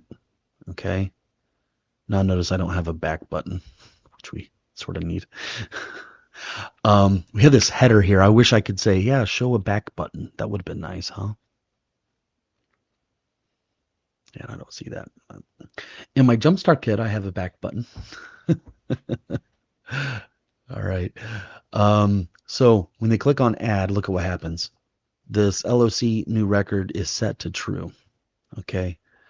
Now if we go over here, we can check that. Okay. If LOC new record. If it is a new record, then we need to save their answers to the questions. Okay. So if that's true, now again, remember I don't have to say equals true, because this thing has a true value. And the first parameter of the if is expecting a Boolean. So we're good just with that, if that is true. Then we're going to go through and save these.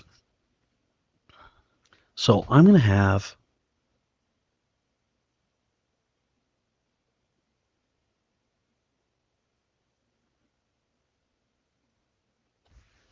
trying to think of the best way of doing this. I'm thinking a for all. So we'll loop through all of them.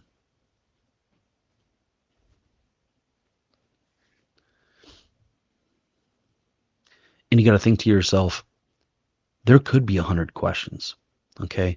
So inside this loop, I don't want to be patching directly to the data source, because sometimes a patch can take a half a second, 1 second, sometimes 3 seconds.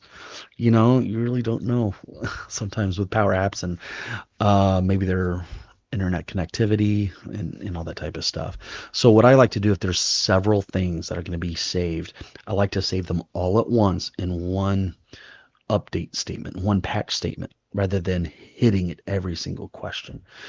But I'm going to go through each of these items in the gallery. So I need to name this gallery something more meaningful, like gal questions to answer.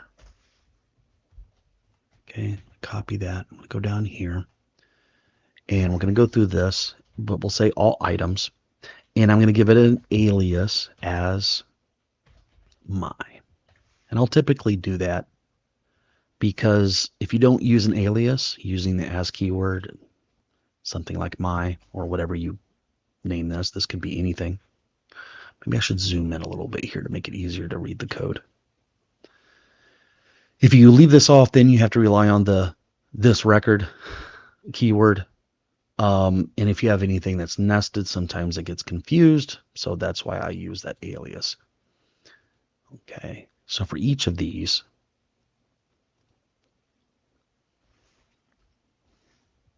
I'm going to do a collect.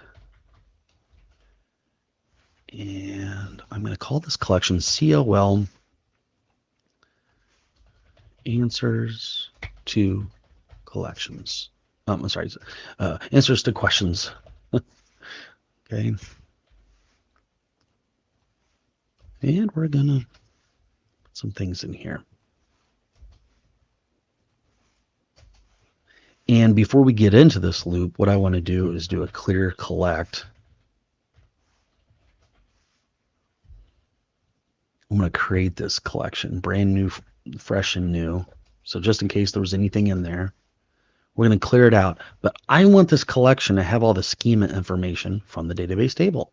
So what am I going to do? I'm going to filter the answers with a false.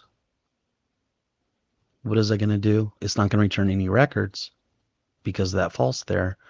But this collection is going to have all the fields in there with the associated types. Okay, so we're going to do that. And I see your responses there, Ellie. So I'm gonna take all that into an account as I'm working on this. So we filter that, we get that collection. Okay, so now when I try to provide values, I should have some good intelligence like title, things like that. That should show up here. I'm hoping. All right, so we've got, we're gonna be doing a collect.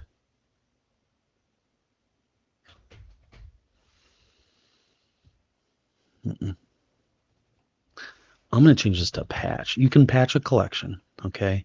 The first parameter is gonna be the name of the data source. The second parameter, if it's a new one, we're gonna use defaults. And then the third parameter will be all the values here. So if I said title, whoa, look at that. We have IntelliSense. Okay, so what is the title? You know what I'm going to do is I'm just going to grab the question text. So if you ever look at the database table, you'll see the question and the answer, which is should be nice, right? Okay. And we have everything up there with this my. So I could say my dot title. Okay. Now notice this collection right here that we're patching has a title, and the questions have a title. If I didn't do this as my, it'd probably be confused. I mean, we'd have to say this record dot title, but I just wanted to point that out just in case that wasn't clear. It can sort of mess you up if you don't know about that. So we got the title. Let's go grab the answer. Okay. And I got to think through this because it's a little not really complicated. It's a little complicated because if you look at our ERD diagram, the question can have a different type. Okay. How many types are there? Well, if we go to the app formulas, question types, we can have multiple choice, we can have single line of text, or Boolean.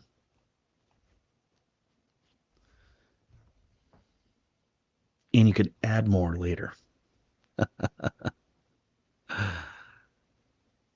Amer asks, how many types of loops do we have in Power Apps? Amer. We had, I'm trying to think, Kurt and I did a whole module on this, and we go over all of that. Now, for all is the main way you do loops, but you can loop in other ways, like using a timer and some other things. But I'm trying to remember exactly where that was at. I think it might be in the SDLC course in the accelerator program where we go over that. Or ask me, send us an email at support@superpowerlabs.co and I'll go find it for you. Yeah. And the reason why why I'm bringing that up is that it's some really good information, and we went into it in very much detail. Good stuff. Okay, so we need to check to see what type of value we have here, because if you look at this gallery, what do we have? We have a drop-down list. We have a text input. I'm going to move this rectangle up by hitting Control square bracket. Text canvas. So that is a label. I'm going to say label question text. Okay. This drop-down list will be DRP answer. Let's say question answer. Or I sort of like this, answer to question. And for the text input, I'm going to say TXT, answer to question. And right now, those are the only two. Now, if it's a yes or no, this thing is visible if it's multiple choice. Let's say other than. Other than what? Other than single line of text. Okay.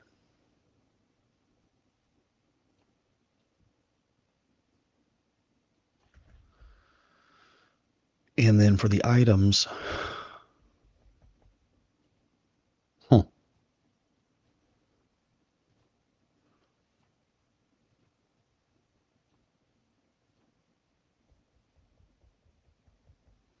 I like that. Okay.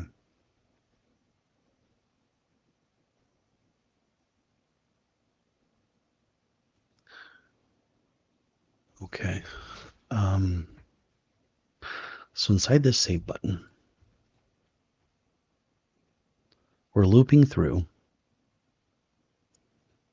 and the answer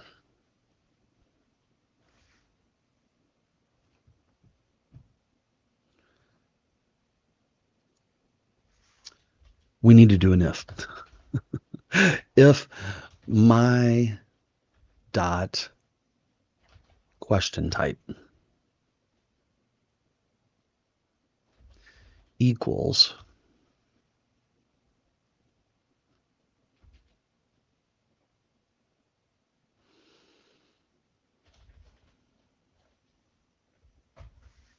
single line of text,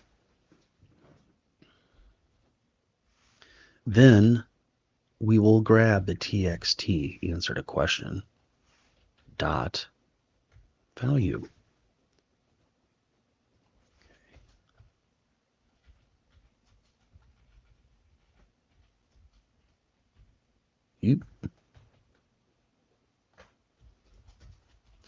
Otherwise, we're going to get at the DRP answer to question dot selected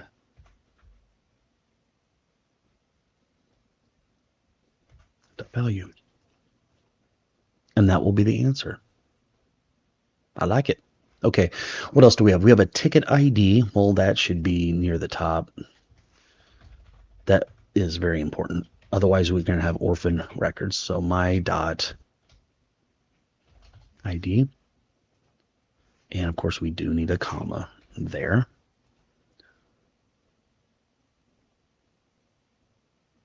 Ticket ID, we also need a question ID. My dot, now that one is ID, my dot ID. Now for the ticket ID, remember we had this little variable up here, LOC record. There we go. That's what we need to do.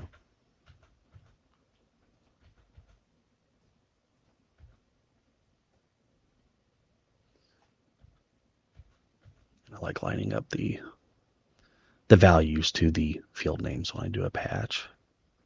Although I didn't do it up here. Okay, I'm gonna hit Control S, save early, save often. Okay, so this should go through, save all the answers. And you know what? Let's just try this out. Let's go back home. Okay, I'm gonna run this. Add, everything is blank. And I say, oh, look at me. My video is froze up. I'm gonna turn my video off and back on there. And it doesn't look like I'm coming back. Uh-oh. That's what I'm gonna make the ticket about, by the way. All right, now how am I gonna do this here? Please stand by. We're experiencing technical issues.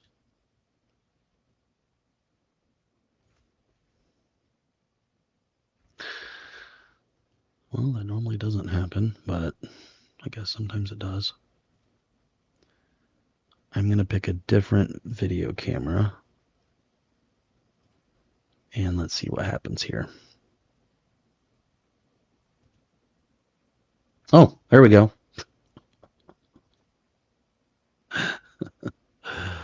All right, now I'm going to switch back to that one. There we go. I'm back. Nice. Okay. All right. My video stopped working in Teams. The priority? Well, I'm going to say it's high. Sure. Users affected? Well, it's Darren. Now I got two Darrens. I don't know why I have two Darrens, but notice it doesn't fill it out. Again, this is a little quirk about the modern controls. It's selected, but you got to click off of it for it to show up. Department?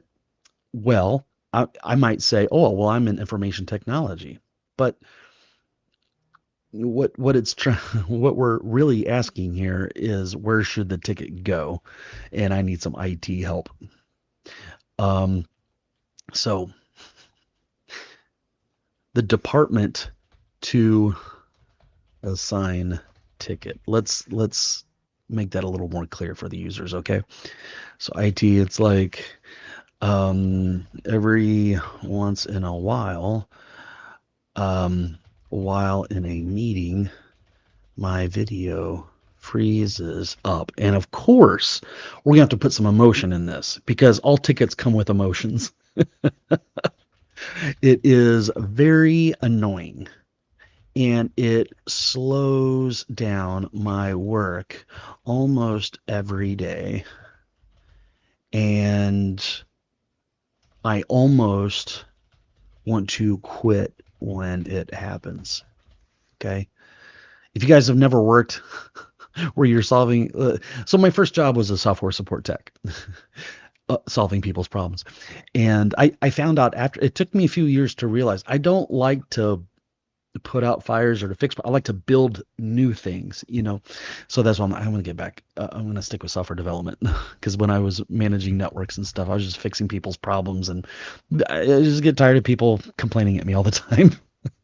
It sort of wears down on you a little bit. And Ellie says, good opportunity to use the AI sentiment for user comments. Absolutely. But you got to use Dataverse for that, right? For that new feature, unless they've changed it so we can start using it with SharePoint. That would be nice. Okay, so I've done that. Now, the user should not be able to modify anything over here. So what I'm going to do is I don't want to hide this. Otherwise, it's just going to be this weird hole. You know what I mean? So, you know what we could do? You know what would be really cool?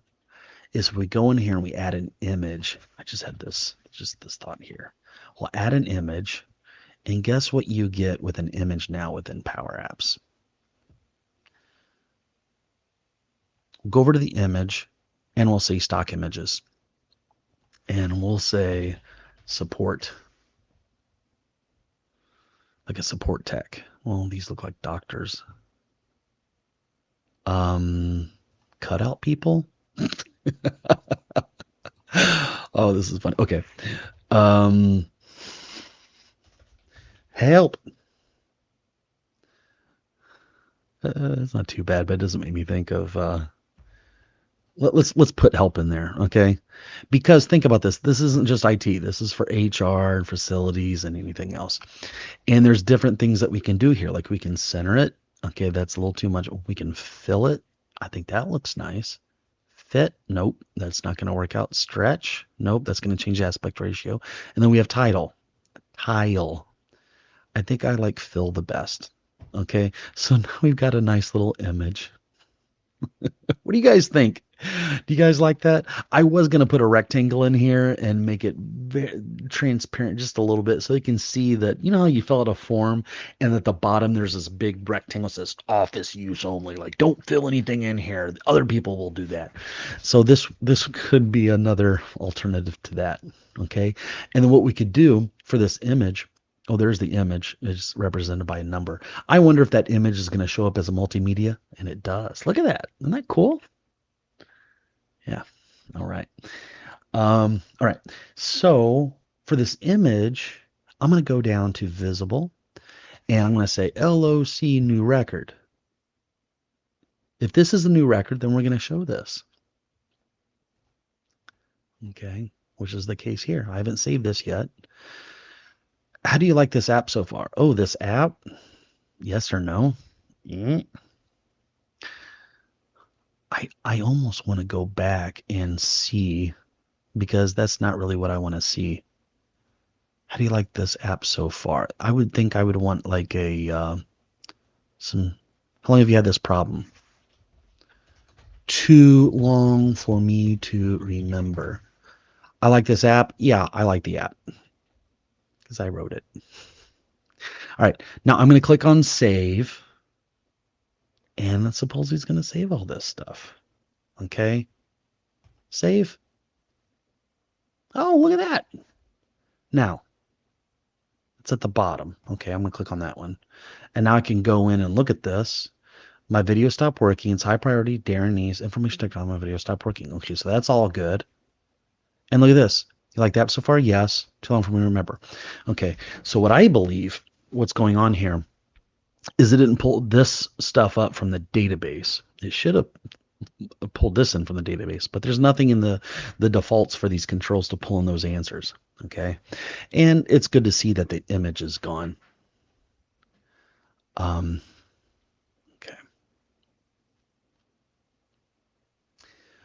I want to make sure that these controls are pulling in the right thing. So LOC title, and then we have default selected items. And I think we have an FX priority. Okay. And what we want to do is do a lookup on that collection or that table value where the value is the LOC record dot priority. And then we'll want to say value. And it doesn't like that. It's expecting a table value. Well, you know how you can do that? Well, you don't want to provide 30 things there. You want to change this to a filter. That will give you items there. Okay, let's go look at the database here. And we'll go look at the tickets. My video stopped working. Let's go look at the priority. Priority was not saved. Okay, so when you guys identify there's a bug, now listen up, people pay big money for this. In fact, not only am I going to say that, People pay big money for this. I've got Kurt here to tell me that. So yeah, I miss Kurt. I hope Kurt is here next week. I know he had a lot going on this week and he had to attend to some other things. And so hopefully we'll be seeing him soon enough here in the near future. But so this is important to know. Okay, this, if you continue in software development, you know, hopefully in 20 years you're going to be like, I remember Darren telling me this. You want to isolate things, but also whenever you notice a bug and you're trying to troubleshoot things, just look at it, like where the previous step is. Don't think, oh, this happens, and like look at 10 different steps. No, just look at the very last one and verify it there. Okay. So if the data didn't go in there, what should have put it in there? Well, this patch should have put it in there. Do we have the priority? Look at that. Nope. The priority isn't in there. DRP priority. Did we name it right? DRP department. Well, that's not department. That should be ticket priority. Okay. All right, so I'm going to copy that. I'm going to go back over to the save. Notice we have a warning, delegation warning.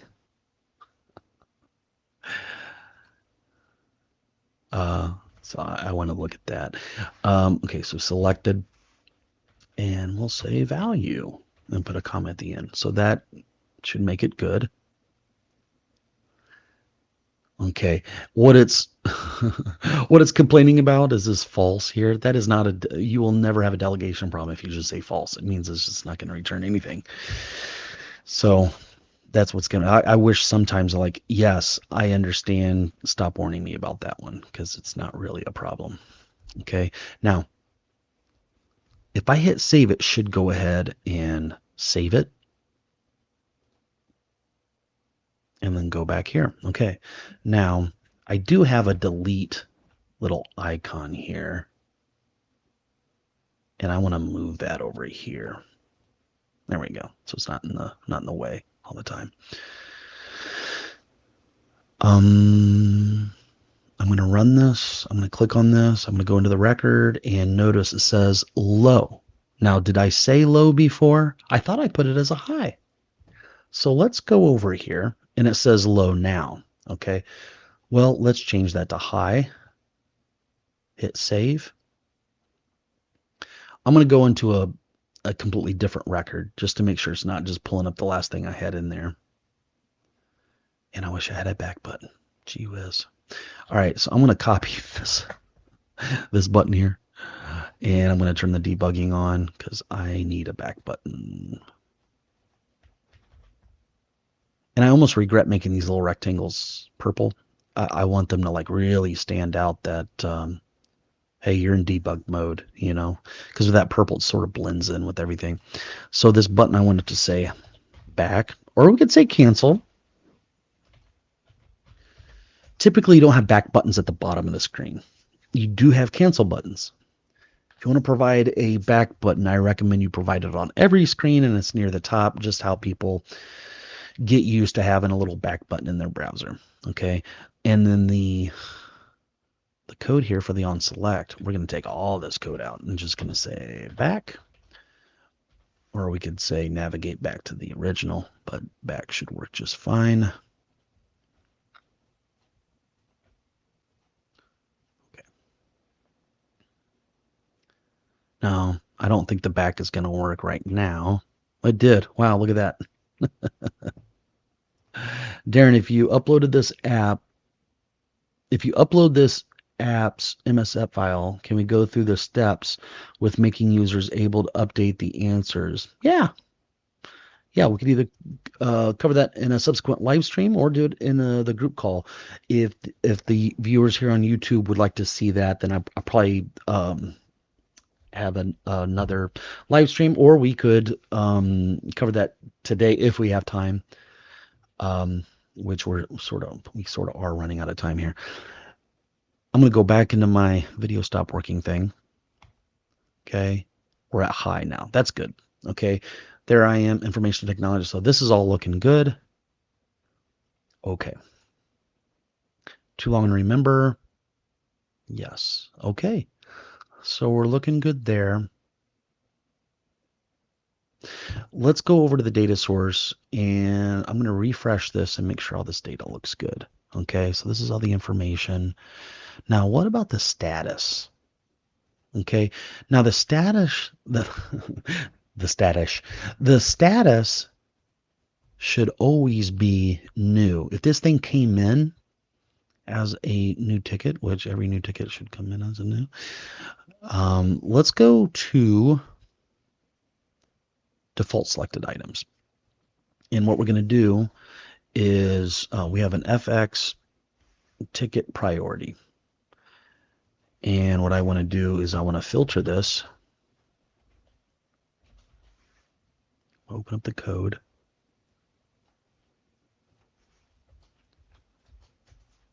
And what I'm going to say is that the LOC new record, if that is true,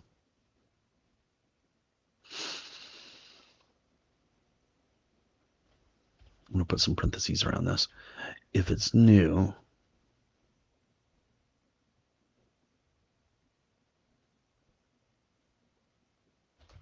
and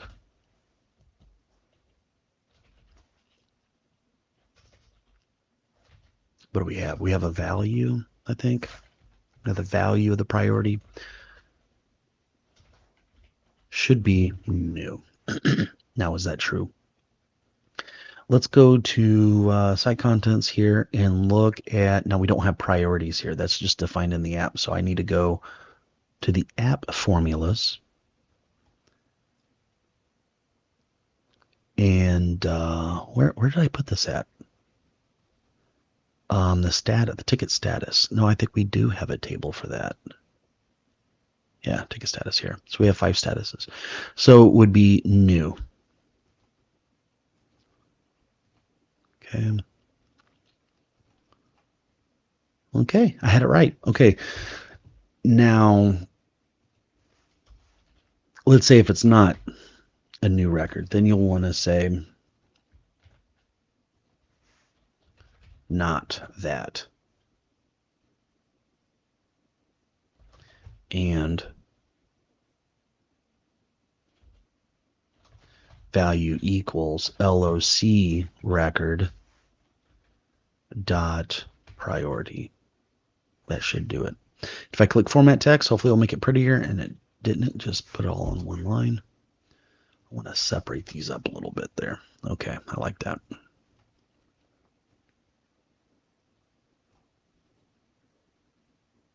Okay, so if I go back to the dashboard and I click on new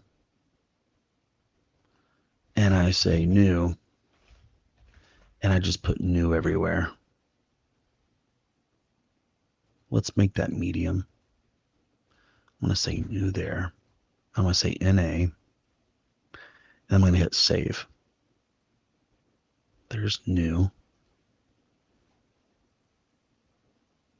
The status. Did the status change on that one? Ticket. Come on, ticket. There's the new one. It is a medium priority, and the status was not saved.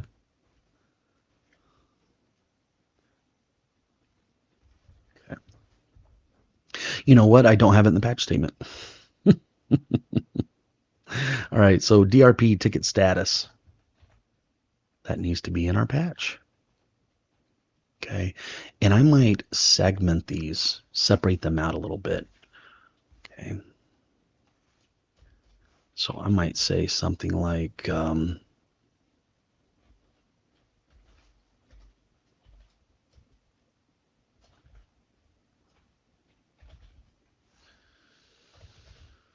have a ticket status.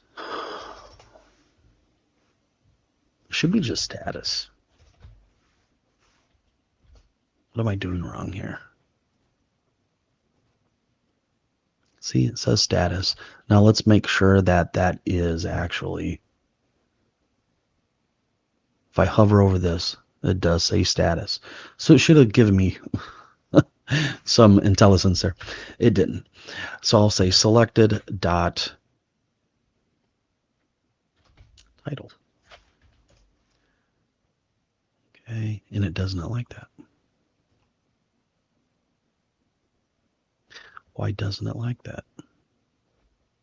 Should have said new there. The default selected items that we have here, selected dot title. Why doesn't it like that? Oh, I do have status. It's right there.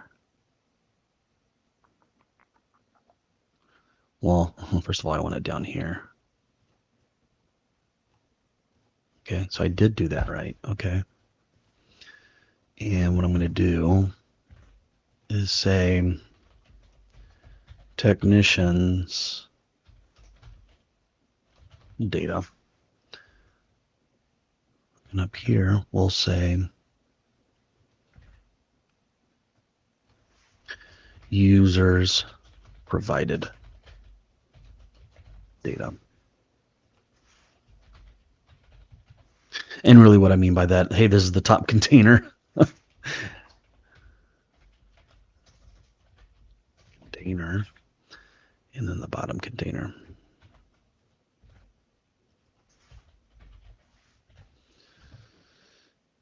All right. So that should be saved now. I'm going to run this. I'm going to save it. Okay. If I go back over here, now it says new for the new. Okay, so that's good. Now, let's go back over here Let's do another new one. And I'm going to call this new 2. New 2. I'm going to make this low. Say new 2. Okay. Now the question is, on this image, I want to see what's behind this image. But the image is appearing as it should be. Okay. I'm going to say, or GBL, show debugging. So all I have to do is turn on debugging and then I can see it. At least you would think so, right?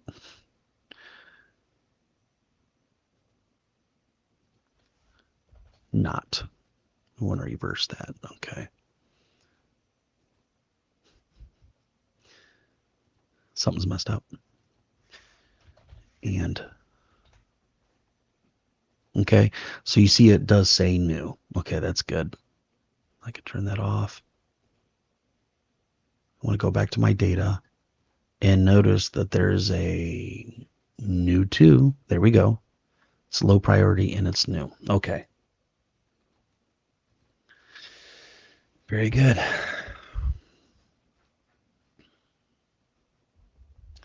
Now I'm going to go back into this one right here, and I need to make sure this data is coming in right.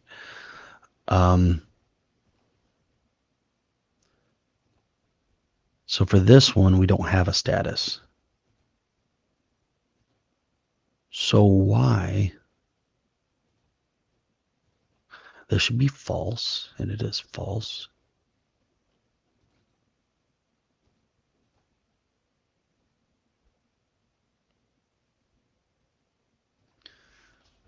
Maybe I need to do some parentheses there. There we go. That fixed that. Because there was because there's no status, it shouldn't have any statuses displayed.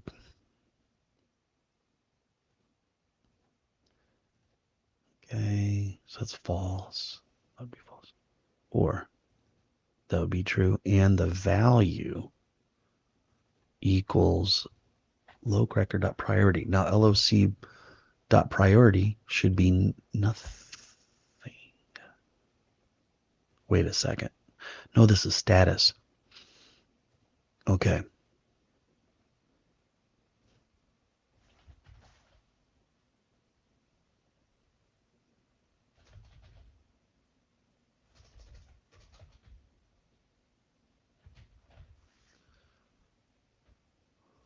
No, this is a, what do I call it? Ticket status. I get confused easily, guys. All right.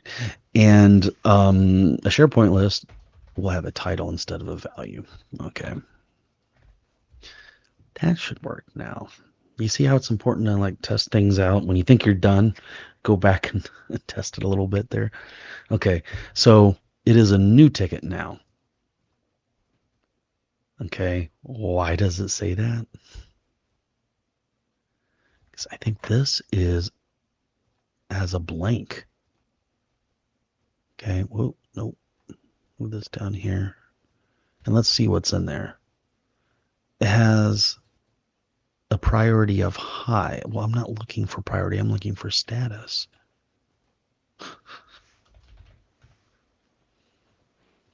Okay. So now.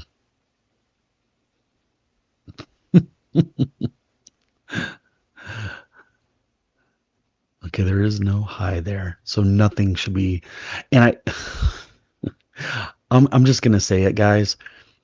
If this was a classic combo box, now most of what was going on here was just because I was confused. But now, like if we had another combo box in here and we were using that instead, I bet you that this would have worked just fine. And this is a drop down. It's not a combo box. So let's bring in a drop. And I just want to sort of show that this is right. And if I'm wrong, then I have to own up to it. So ticket status. Actually, I can just paste that there. Yeah, ticket status. Okay.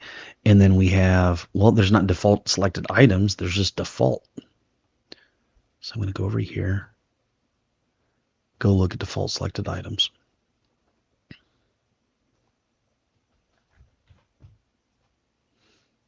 And for this, on the default, we would say dot.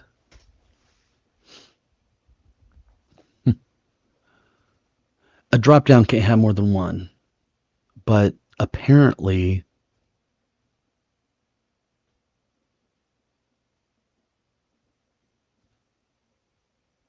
a modern dropdown, because it has default selected items, plural, that's telling me that the modern drop-down control could have more than one selected.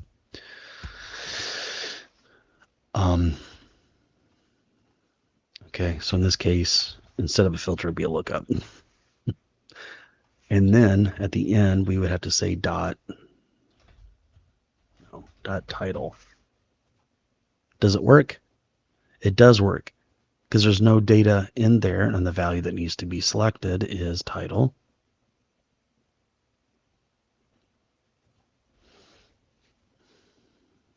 See, it's blank right there. That status is blank. So I want both of these to say blank.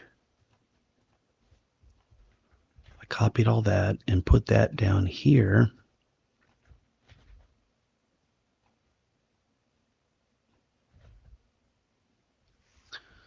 Windows V. What does that say? I should have a blank, and it is blank. And just to make sure, I can put a little star in here. And we'll see two little stars because it is blank. Now, the default, it says, you see that? It says no value. So why does that say that? I want to get that drop down 3 on the on select for this little label that eventually I'll throw away.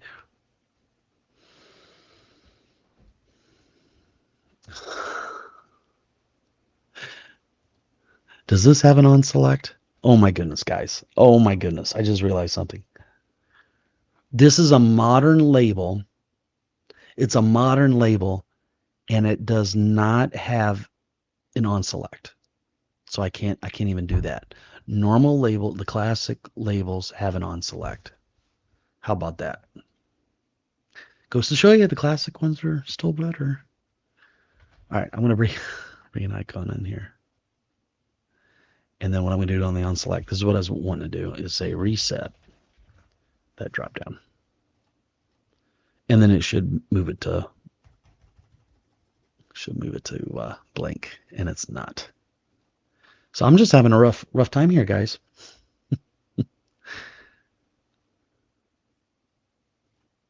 Okay. Yeah, Amber says, wow, modern being backwards technology in reality. Yeah. I mean, they look nicer, but this drop down, I'm expecting this drop down to give me a blank value, because look at default has no value.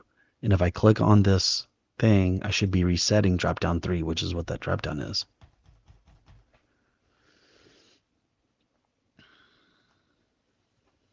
Now, perhaps we need, okay, so a drop down has the ability, look at this property, allow empty selection. Look at that. So that should, if I reset it, okay, now we have an empty selection.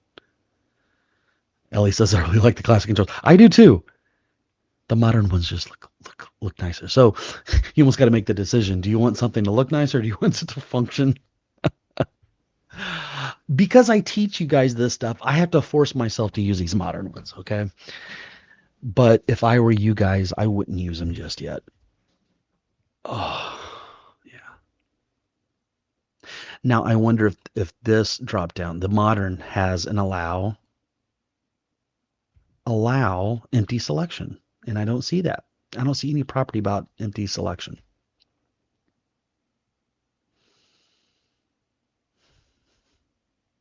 Okay. Now, my question is like, if how are you going to do this with this modern control? Well, we have these. mm, Well, it's not up here. It's actually in the SharePoint table here for the status. So if I go look for the status table, ticket status, we have these items. Do we add a blank record so we have a blank record in our drop down? I would say no. That's a little sloppy. That's a little sloppy app development, in my opinion. Now, what I would do is I would do this for the items.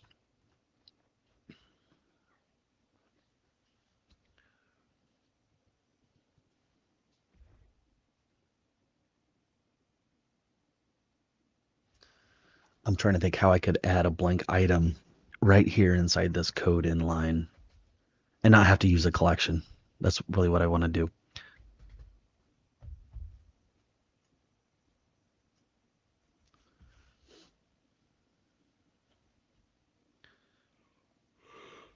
So, ooh.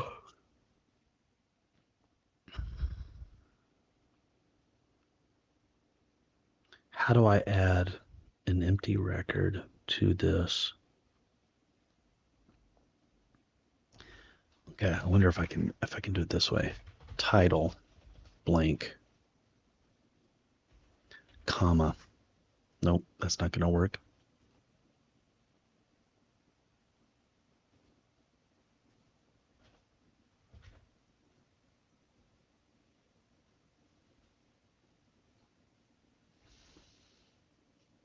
Hmm. I know there's got to be a way to do it.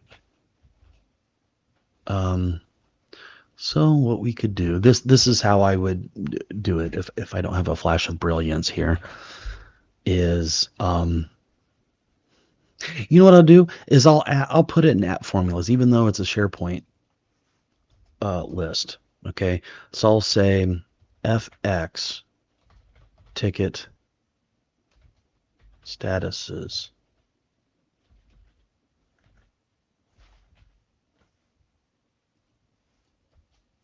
I feel like I'm right back at the same issue.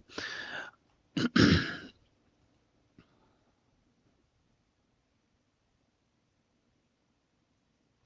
wonder if it'll allow me to do a table here.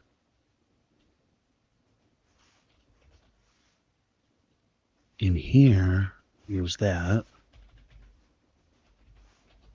title. Will it allow it? It might. I'm a little surprised it allowed me to do that. But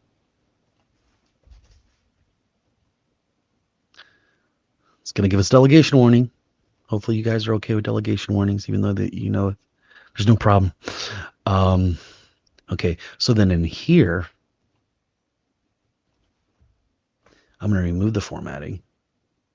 I'm gonna go in here and take that out, and then I'm gonna say FX statuses. And instead of using that over there in the default selected items, we'll use that instead. Look at that. I fixed it. I fixed my own problem, guys. All right. Bread and cheese. How you doing, bread and cheese? I haven't seen you on here in a while. Why don't you have the drop down with an empty value as another drop down? I'm not sure that I follow you there. Why don't you have the drop down with an empty value as another drop down? Well, we could have done that here with the classic one because it allows empty selection. But we're trying to use the modern controls though. We're trying to be like the cool kids who are using the nice looking modern controls. So if I don't understand your question, just clarify a little bit and I'll try to answer that. Okay, so we've got that. The status is coming in okay. Okay. Now I can get rid of these things. Okay. What else do we need to do? Um, if I come in and view this, I want the answers to come up. Okay. So what do I want to do here? on these questions.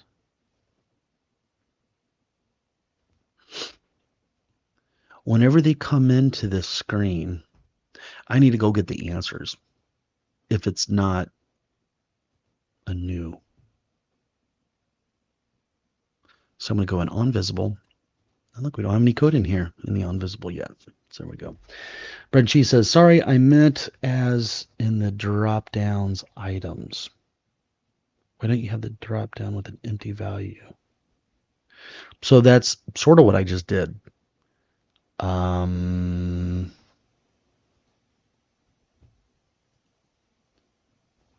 Okay.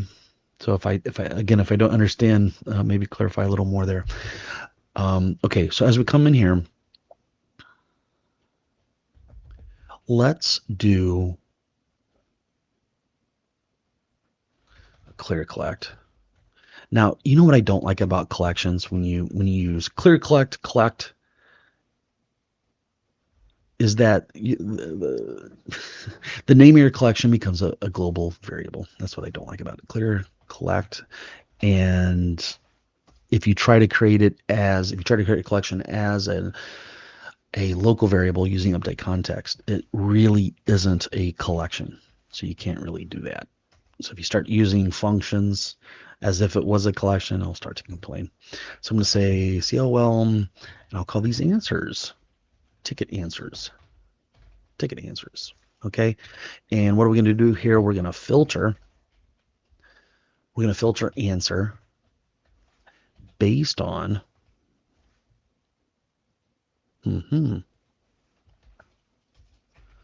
Also want to make sure I want to do an if on if it's a new record. New record. If it's a new record, I want to set up LOC record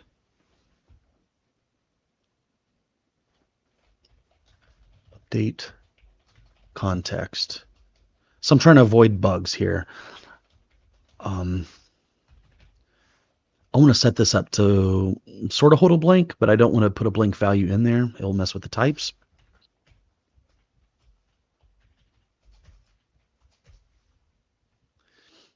How I do this is I say lookup, do a lookup on tickets, and I'll say false, which means we're not going to get any record, but at least we'll get the schema information in that record. Okay. Otherwise,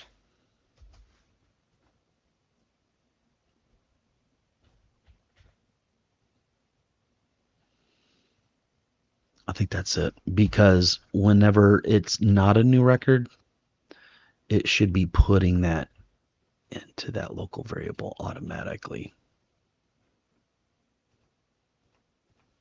You see that LOC record? If by chance I added this button here, set the new record to true, but forgot to do this, then we'd have a problem. We'd have a bug. So I've got two places that ensure that we're not going to have some weird bug in there. Bugs are hard to track down sometimes, guys. Sometimes it can take you a few days to. That might sound a little crazy, but there's so many times.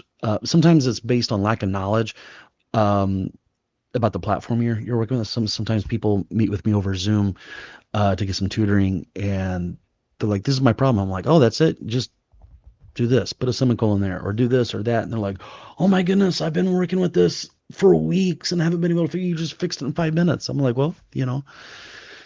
But there's sometimes it's like it takes you a while to track things down. It can really take a lot of time. And you got like project managers or your boss breathing down your neck about, hey, when's it going to be done? You said it was going to be done last week, and now it's this week, and your stress goes up and your blood pressure goes up, and um, your life starts to look like the life of someone in a country song. You know what happens when you play a country song record backwards? You get your job back, you get your pickup truck back, you get your dog back. I'm just imagining everyone laughing right now at my joke. Um, Sometimes you cannot see the forest through the trees. Isn't that the truth? Yeah. Okay. So as I was doing this, I was thinking to myself, oh, I need to make sure this is set up right. Okay. Because here, I want to go get the answers for, and I'm going to filter it based on the ticket ID. Okay. And I'm going to be looking at LOC record.id. Okay. So look at this code with me, guys. Let's say we're bringing up an existing ticket and they've answered the questions and the answers are saved in the database. This is going to pull up all the answers and put it in this variable here. But if this was a new ticket and we try to do this and we had put blank in there, we'd probably get an error, I would imagine. All right, I am going to adjust my ceiling fan one more time. I do apologize.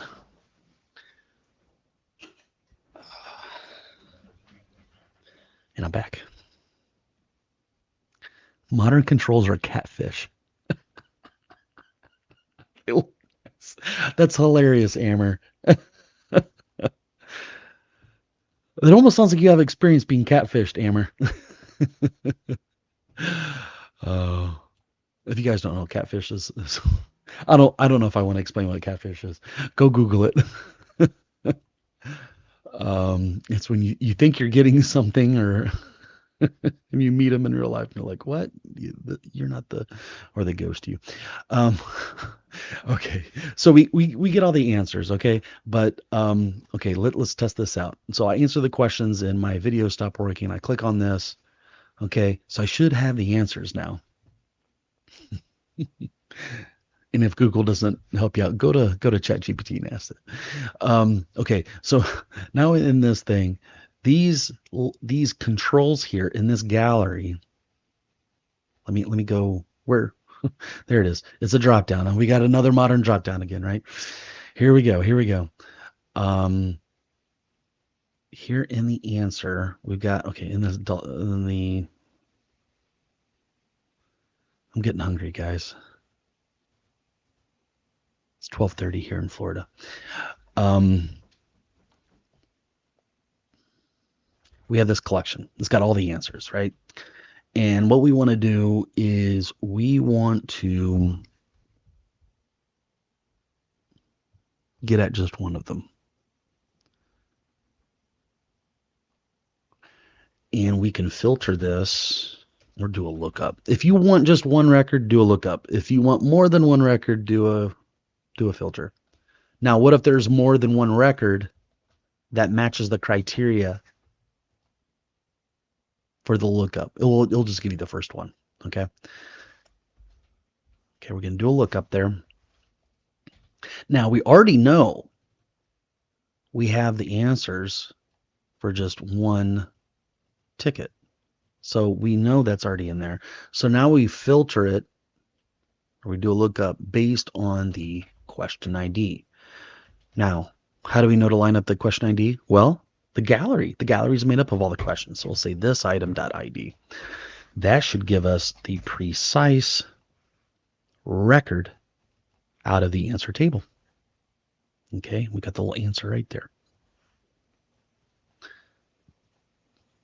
So we'll do a comma, answer, because that's the value that we need there. Now, it's going to complain at us, expected a table value, because apparently a modern dropdown can have several items, and you see there's an S at the end. Okay, so, okay, well, we'll change this to a filter.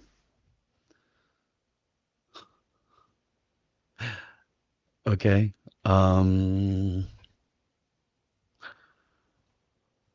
But you can't give a filter a third parameter like that, though.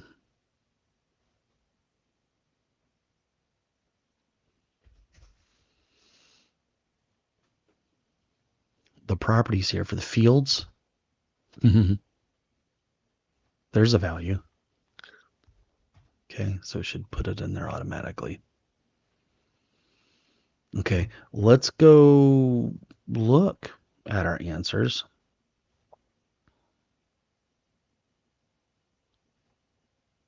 There's no data in there. We didn't save. We didn't save it. What's going on here?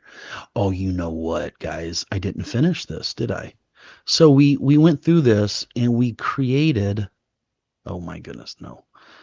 I'm trying to get this to open up a little more. We did a for all. We patched a collection, guys. We patched a collection, but we never saved that collection to the data source. Okay. Even though we should have, look at that, ticket 7. The data's sitting there. Look at that. And what's ticket 7? Let's go over and look at ticket 7. Well, I need my ID. Where's my ID at? There it is. I'm going to move that up. I'm going to hit apply. And now we can see our primary. So 7 is the new 2. Okay. So that's sort of messed up a little bit. But at the end of this, what we should have done right after this for all, right there, we should have done a patch on our answer. And we should have given it this ticket answers. Do a little semicolon there. And I like to see functions that have parameters broken up into different lines. So now, how do you like the app so far? Yes. And I also want to know, like, was this set up as a yes, no? Let's do a this item dot type, question type. It is a multiple choice type. Okay, so that one was set up right, single line of text. Okay. So I could put like little parentheses here. Now eventually we can take this stuff out, but this is going to help us sort of troubleshoot, know what's going on here. So we say yes, too long, exclamation point. I'm going to hit save. Now it should save it to that one. Okay, I'm going to go back to answers. Oh, come on.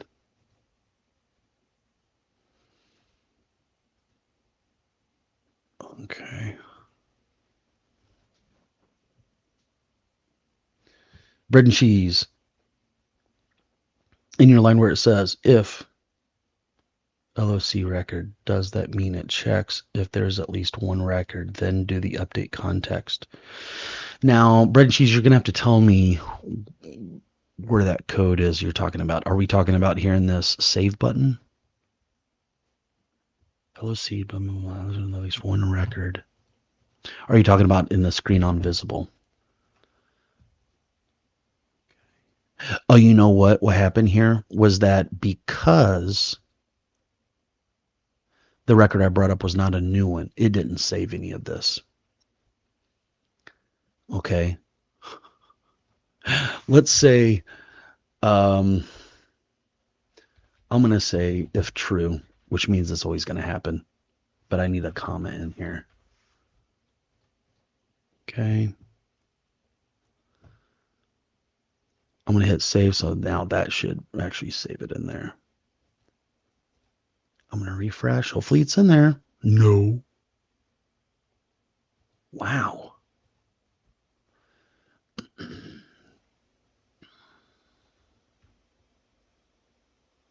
All right. I'm going to zoom out a little bit because we have quite a bit of code in here.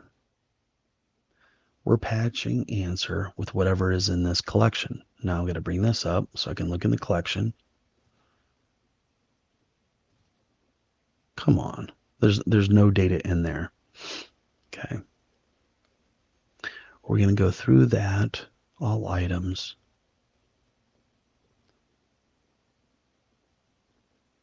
Huh.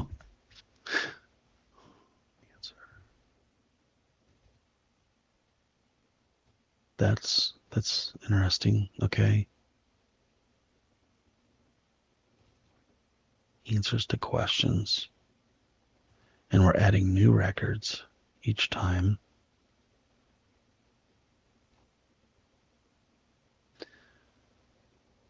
Okay. Yeah, that should save it, and it's not. I need to order a pizza or get a protein bar or something. And bread and cheese, I might realize what you're talking about here in a moment. It might be the issue here. If I go down here in this button, and because I said if true, it should always be executing this. So we're doing a loop, and we patched this, and we do have answers. Okay.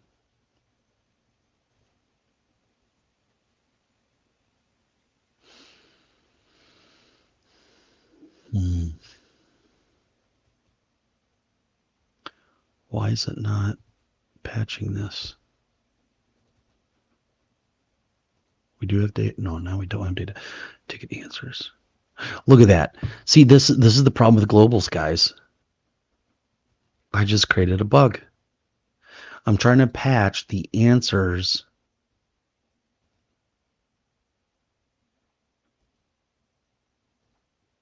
See, I'm building this collection here, answers to questions. And then down here, I'm using a completely different collection name. Ellie says, I was thinking 10 minutes I would order. Okay. I I'm not very picky with pizza as long as I have pepperoni. You don't have to order me pizza though. Um okay. So what is this that which I'm trying to patch? What where is that coming from? I want to go find that out. I want to understand where it is created. Okay. Yeah, in the onvisible. That's the one I created in the onvisible. Those are the old ones. Okay. Mm, okay. Yeah. So I need to be patching this one back. And something that you can do to help yourself not to make the same mistake I did. We could rename this. Go over to replace, and I'll type this in. How many do we have? We have 3 of them. And every time you see this name, ticket answers, I'm going to say previous ticket answers. And I'm going to replace all 3. And so now when I'm looking at the code, I'm like, no, I don't want to patch back the previous answers. I want to patch back the new answers.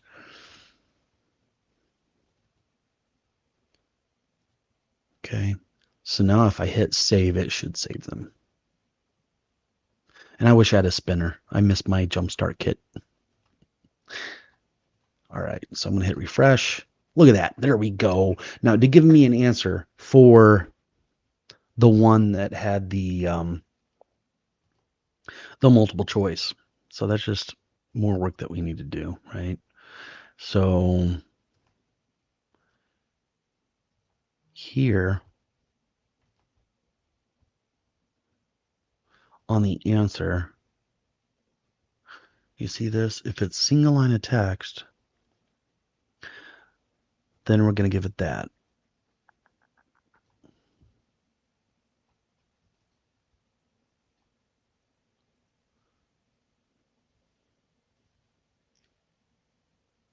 Otherwise, drop down answer to question dot selected dot value,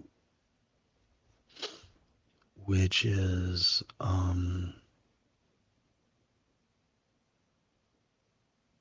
yeah, why didn't it put that in there?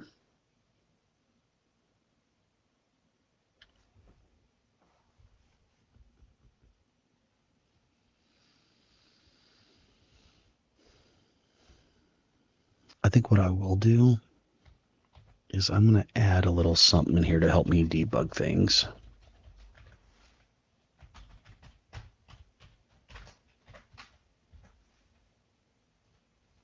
Okay. And I'm going to pick a new one. Like, I can't do my work. And it's still bringing up this too long thing. NA, too long, with a bunch of numbers.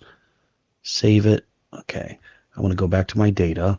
And hopefully these two records show up in 3, 2, 1. There we go. There it is. Okay. That came up fine. This multiple choice is not working.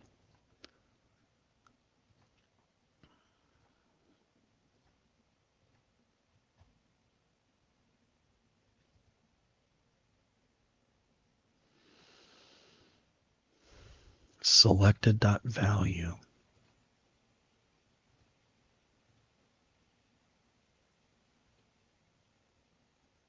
That should be it. Selected dot value.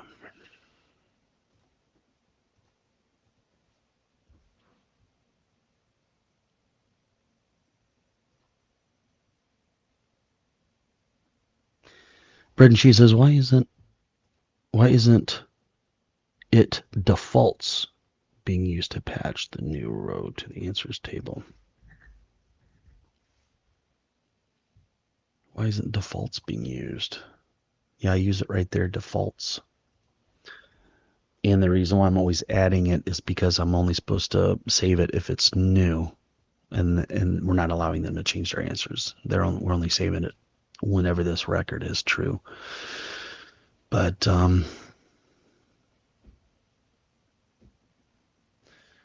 okay, so Dustin says, do you need to use selected items instead of selected dot value? That's a good question. It's a good question here.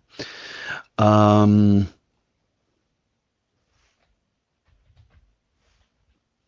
going to be a little upset with this amount of controls if that's the case.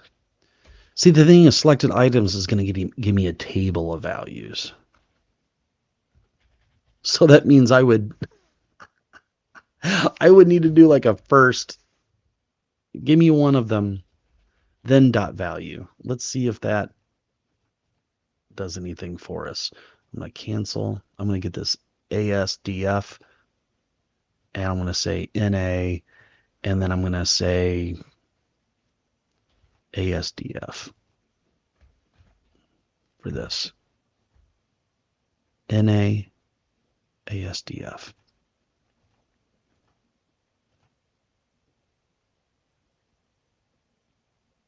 Nope, still doesn't work.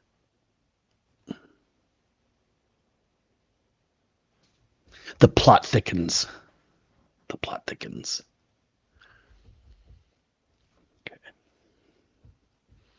So why are we not saving that?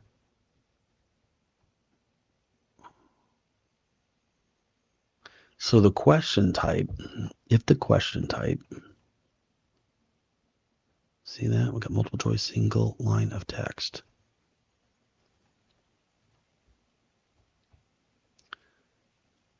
So this one's working. This one is not.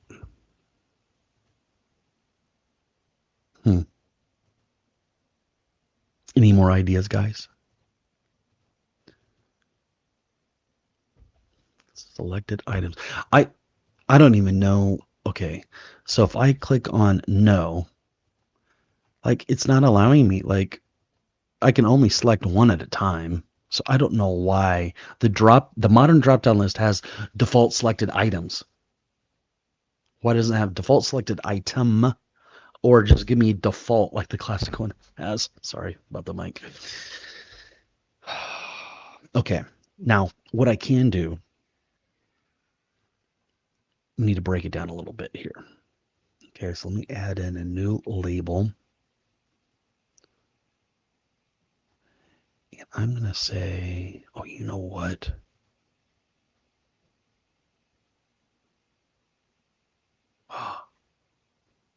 Oh, I see what's going on, guys.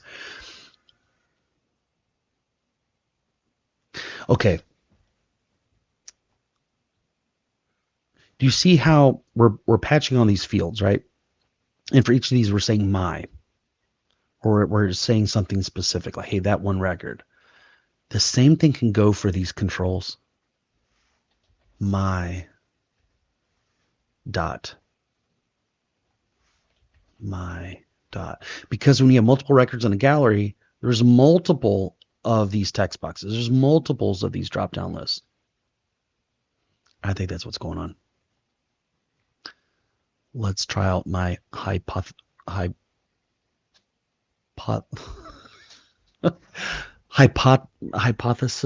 Is that what it is? The scientific method. I created a hypothesis. Am I saying that right? Yeah, I hope so. If I'm not. Okay, so let's. Okay, so I've got a yes here, and I'm gonna hit save. Okay, I'm gonna hit refresh. That's what it was. Look at that. Okay, so now I can take out all this other junk. Okay, I'm gonna go to the. Well, I'm gonna click on this. Go here. In here on this save, I'm going to take out all this extra stuff. And I mean, I could leave it in there if I needed to debug it in the future or something, right? Could do that. I don't think that we need first anymore.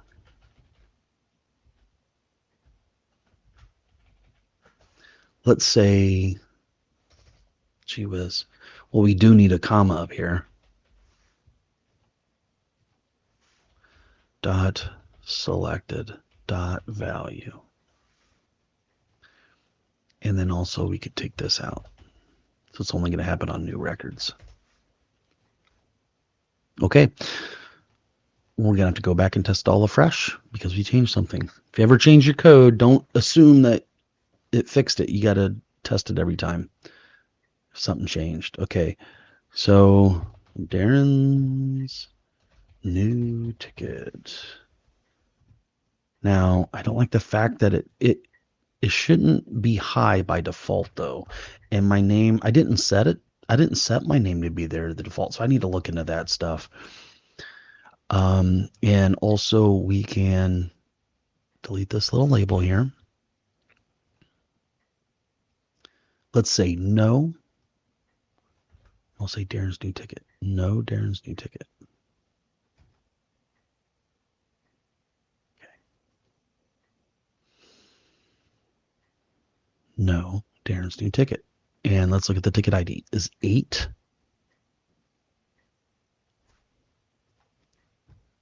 Ticket survey says 8. So that's all working. Okay. I'm going to go back. I'm going to create a new one. Okay. So it's nice to see that this is blank. So that's good. I need to make sure that all of the default values. Okay. So this is a combo box. So it definitely has default selected items, rightfully so.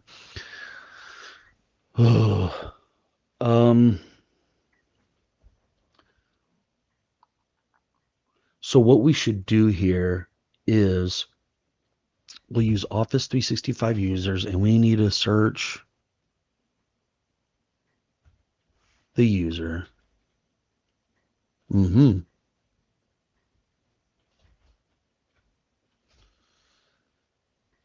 That's not going to help us there. I guess we need curly braces, I think is what I saw there. Yeah. Search term.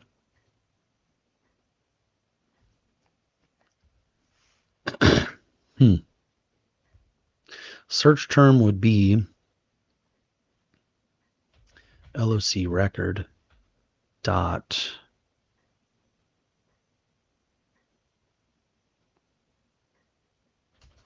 owner name.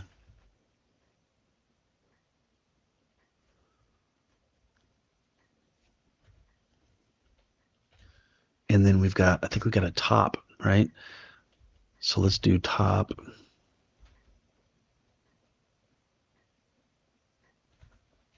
I mean, you only want one in there. Okay, but that's only, now we don't need a semicolon in there because this isn't an imperative type of property. I'm going to put an if statement in here because what if it was new? If LOC new record. Then we'll want to use user dot full name.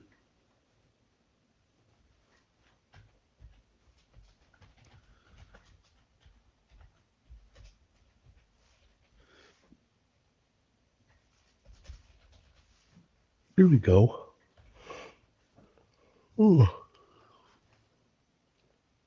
Okay. So it put me in there by default. That's good.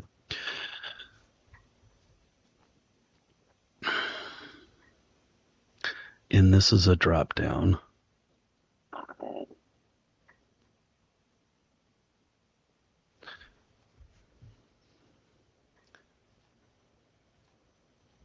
department. So we'll just need to go through here and make sure all these default values are set up right. For a multi-line box, yeah, we don't want title in there. We want description. Okay, so that should work just fine. Okay, guys, well, what do you guys think of that? Do you guys feel like you're equipped to add this feature to an application? If you had a record and you had some like question and answers that you wanted to attach to a record like this, in this case, it's tickets. Okay. But let's say these could be employees and you're onboarding them and you got a bunch of questions like, hey, tell us what your birthday is so we can all celebrate when your birthday comes up. We can give you a happy birthday card that week, or your emergency contact information. So if something bad happens, we can reach out to your spouse or your family, whatever. Well, we need to ask the new employees that we're onboarding questions, and we need to store their answers. Do you see how this could be relevant to a lot of applications? Do you see how important this is? Do you guys feel equipped to add that feature into any of your Power Apps applications? Hopefully so. Now, the real question is, which one of my videos should you watch next? You're going to like this video next. Let's see if they're right. Or you can select this playlist, which I've selected for you based on the content you're currently watching. Guys, gotta hurry. Click one of them. Otherwise, YouTube's going to autoplay some other video, which you probably don't want.